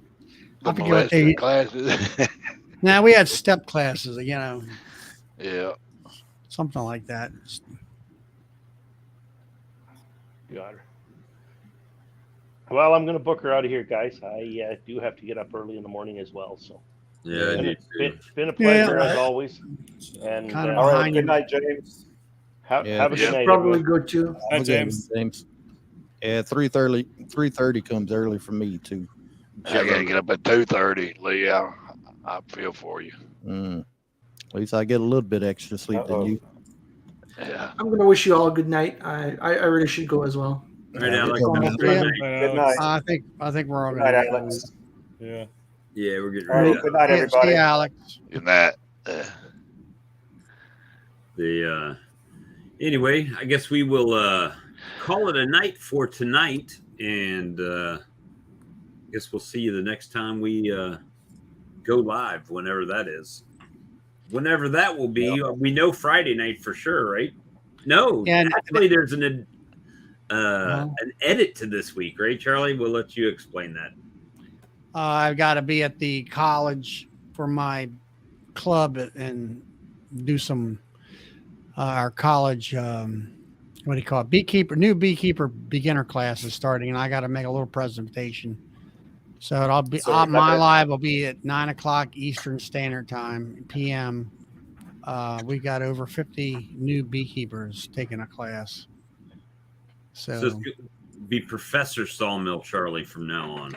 now all I have to do is tell them to go on our website and log in and give all their information so we can He's contact gonna them. teach like this. Single Friday. brood chamber management. Now, They are don't you going to video that, Charlie? No. I mean, our state apiarist, she is the teacher of the class. I'm just going to hand out some paper that, as far as this is how you do it. And because they took the class at the college, and they their first year is quote free, in the club. So we just need their email addresses and names and all that stuff, contact information, so they can get, Zoom links and whatever else we're having for them. I got contacted through my website today. Don't click the link, Bob. No, it was a message, but they're interested in, it's for a 4-H club at a high school. So I don't know. We're gonna see. I asked them. I responded back through the message, so we'll see what they're talking about, what they want, what kind of commitment. So Yeah, but I anyway, wanted that's to my ask- plan. This is, as far as my chat will be at 8:00, or I mean 9:00 instead of 8. Lee, I wanted Charlie- to ask you, Charlie did chat at you 9. know about, What's that, Brad? Know about what? I wanted to ask him if he knew there's supposed to be a bee conference in Louisiana September. sometimes in September. Slidell. Because that's where it's going to be at. I didn't know where it's going to be at. I heard Now, that ain't- Rooster and- I don't think that's our regular state bee conference. That's just another one that they're having. What is it? Oh, The okay. Bee Life Conference or something like that? But from what I heard, there's supposed to be vendors and stuff there too. Yeah, they're supposed to have Yes. some vendors there. I might be there. Okay. I'll have Where's to. I'll have that to put at? the- Slidell, Louisiana. Slidell. I'll have to pull that information back up, and I'll bring that up Tuesday. Okay, because they didn't have any Like the little, I seen it on the New Orleans Beekeeper site. They didn't have any pricing or anything like that set yet. So I don't know what their pricing for their tickets are. I don't know if it was 1 day, 2 day, what, but I imagine it's just gonna be 1 day. But Lee knew the dates. It's like the Say the September 23rd and 24th, I believe. oh, so it's gonna be 2 days. Let's see. Okay. It is. Well, it says located in Pearl River is where this company is, but this conference is actually Slidell, September the 23rd and 24th. And what is the name of it? Be Alive Beekeeping Conference and Expo. It's going to be at the Harbor Center located in Slidell. right outside of New Orleans. 25 miles north of New Orleans. Nolans. North of New Orleans? Okay. Yeah. I think that'd probably be about an hour and 20-minute drive for me. It's probably gonna be about like 2 hours for me. Yeah. That's gonna be east of Baton Rouge. Yeah. Right. Yeah. I think Ricky's going to be there. I'll be there. Be Alive what? Be Alive Beekeeping Conference and Expo. Does it say anything about when the tickets go on sale? Not that I've seen yet. I just got a vendor thing, and let's see what this other one is they sent. I wonder who's running it. The Bee Commander. The Bee Commander. I don't know if that's It's a bee store up there. Yeah, the Bee Commander was his Jeff and Roxanne Brown are the owners of Bee Commander, located in Pearl River. And I believe there's some of the ones sponsoring, but I don't have everything on it right here. I'll have to get all that pulled up, and I'll have it next Tuesday. But yeah, Randy Dirt Rooster, Mr. Ed's going to be there. Jeff Harris, Corey Stevens, Earl Hoffman. And I believe Bob Benny, I think, is supposed to be there also. Okay. But I'll have all that pulled up for next Tuesday. Yeah, if I can get tickets, I want to go down there. Trying to see if I see anything on price, what I have right here. Nah, I don't have that yet. Let me get with everybody that I know over there, and I'll have that Tuesday. Okay. Well, all right. Well, good night, fellas. All right, have a good one, Brad. Night, Brad. Well, Yeah. it is 11:02, so I guess we shall call this one for tonight, and we'll see you at 9 o'clock for sure on Friday night. Right. At Charlie's place. The Charlie Chat. At the Charlie Chatlin. Yeah. And Yeah. we'll all right. Well, I'm gonna bug out too. It's getting late for me. We'll see y'all later. Have a good one, Charlie. Thank you. Night, Charlie.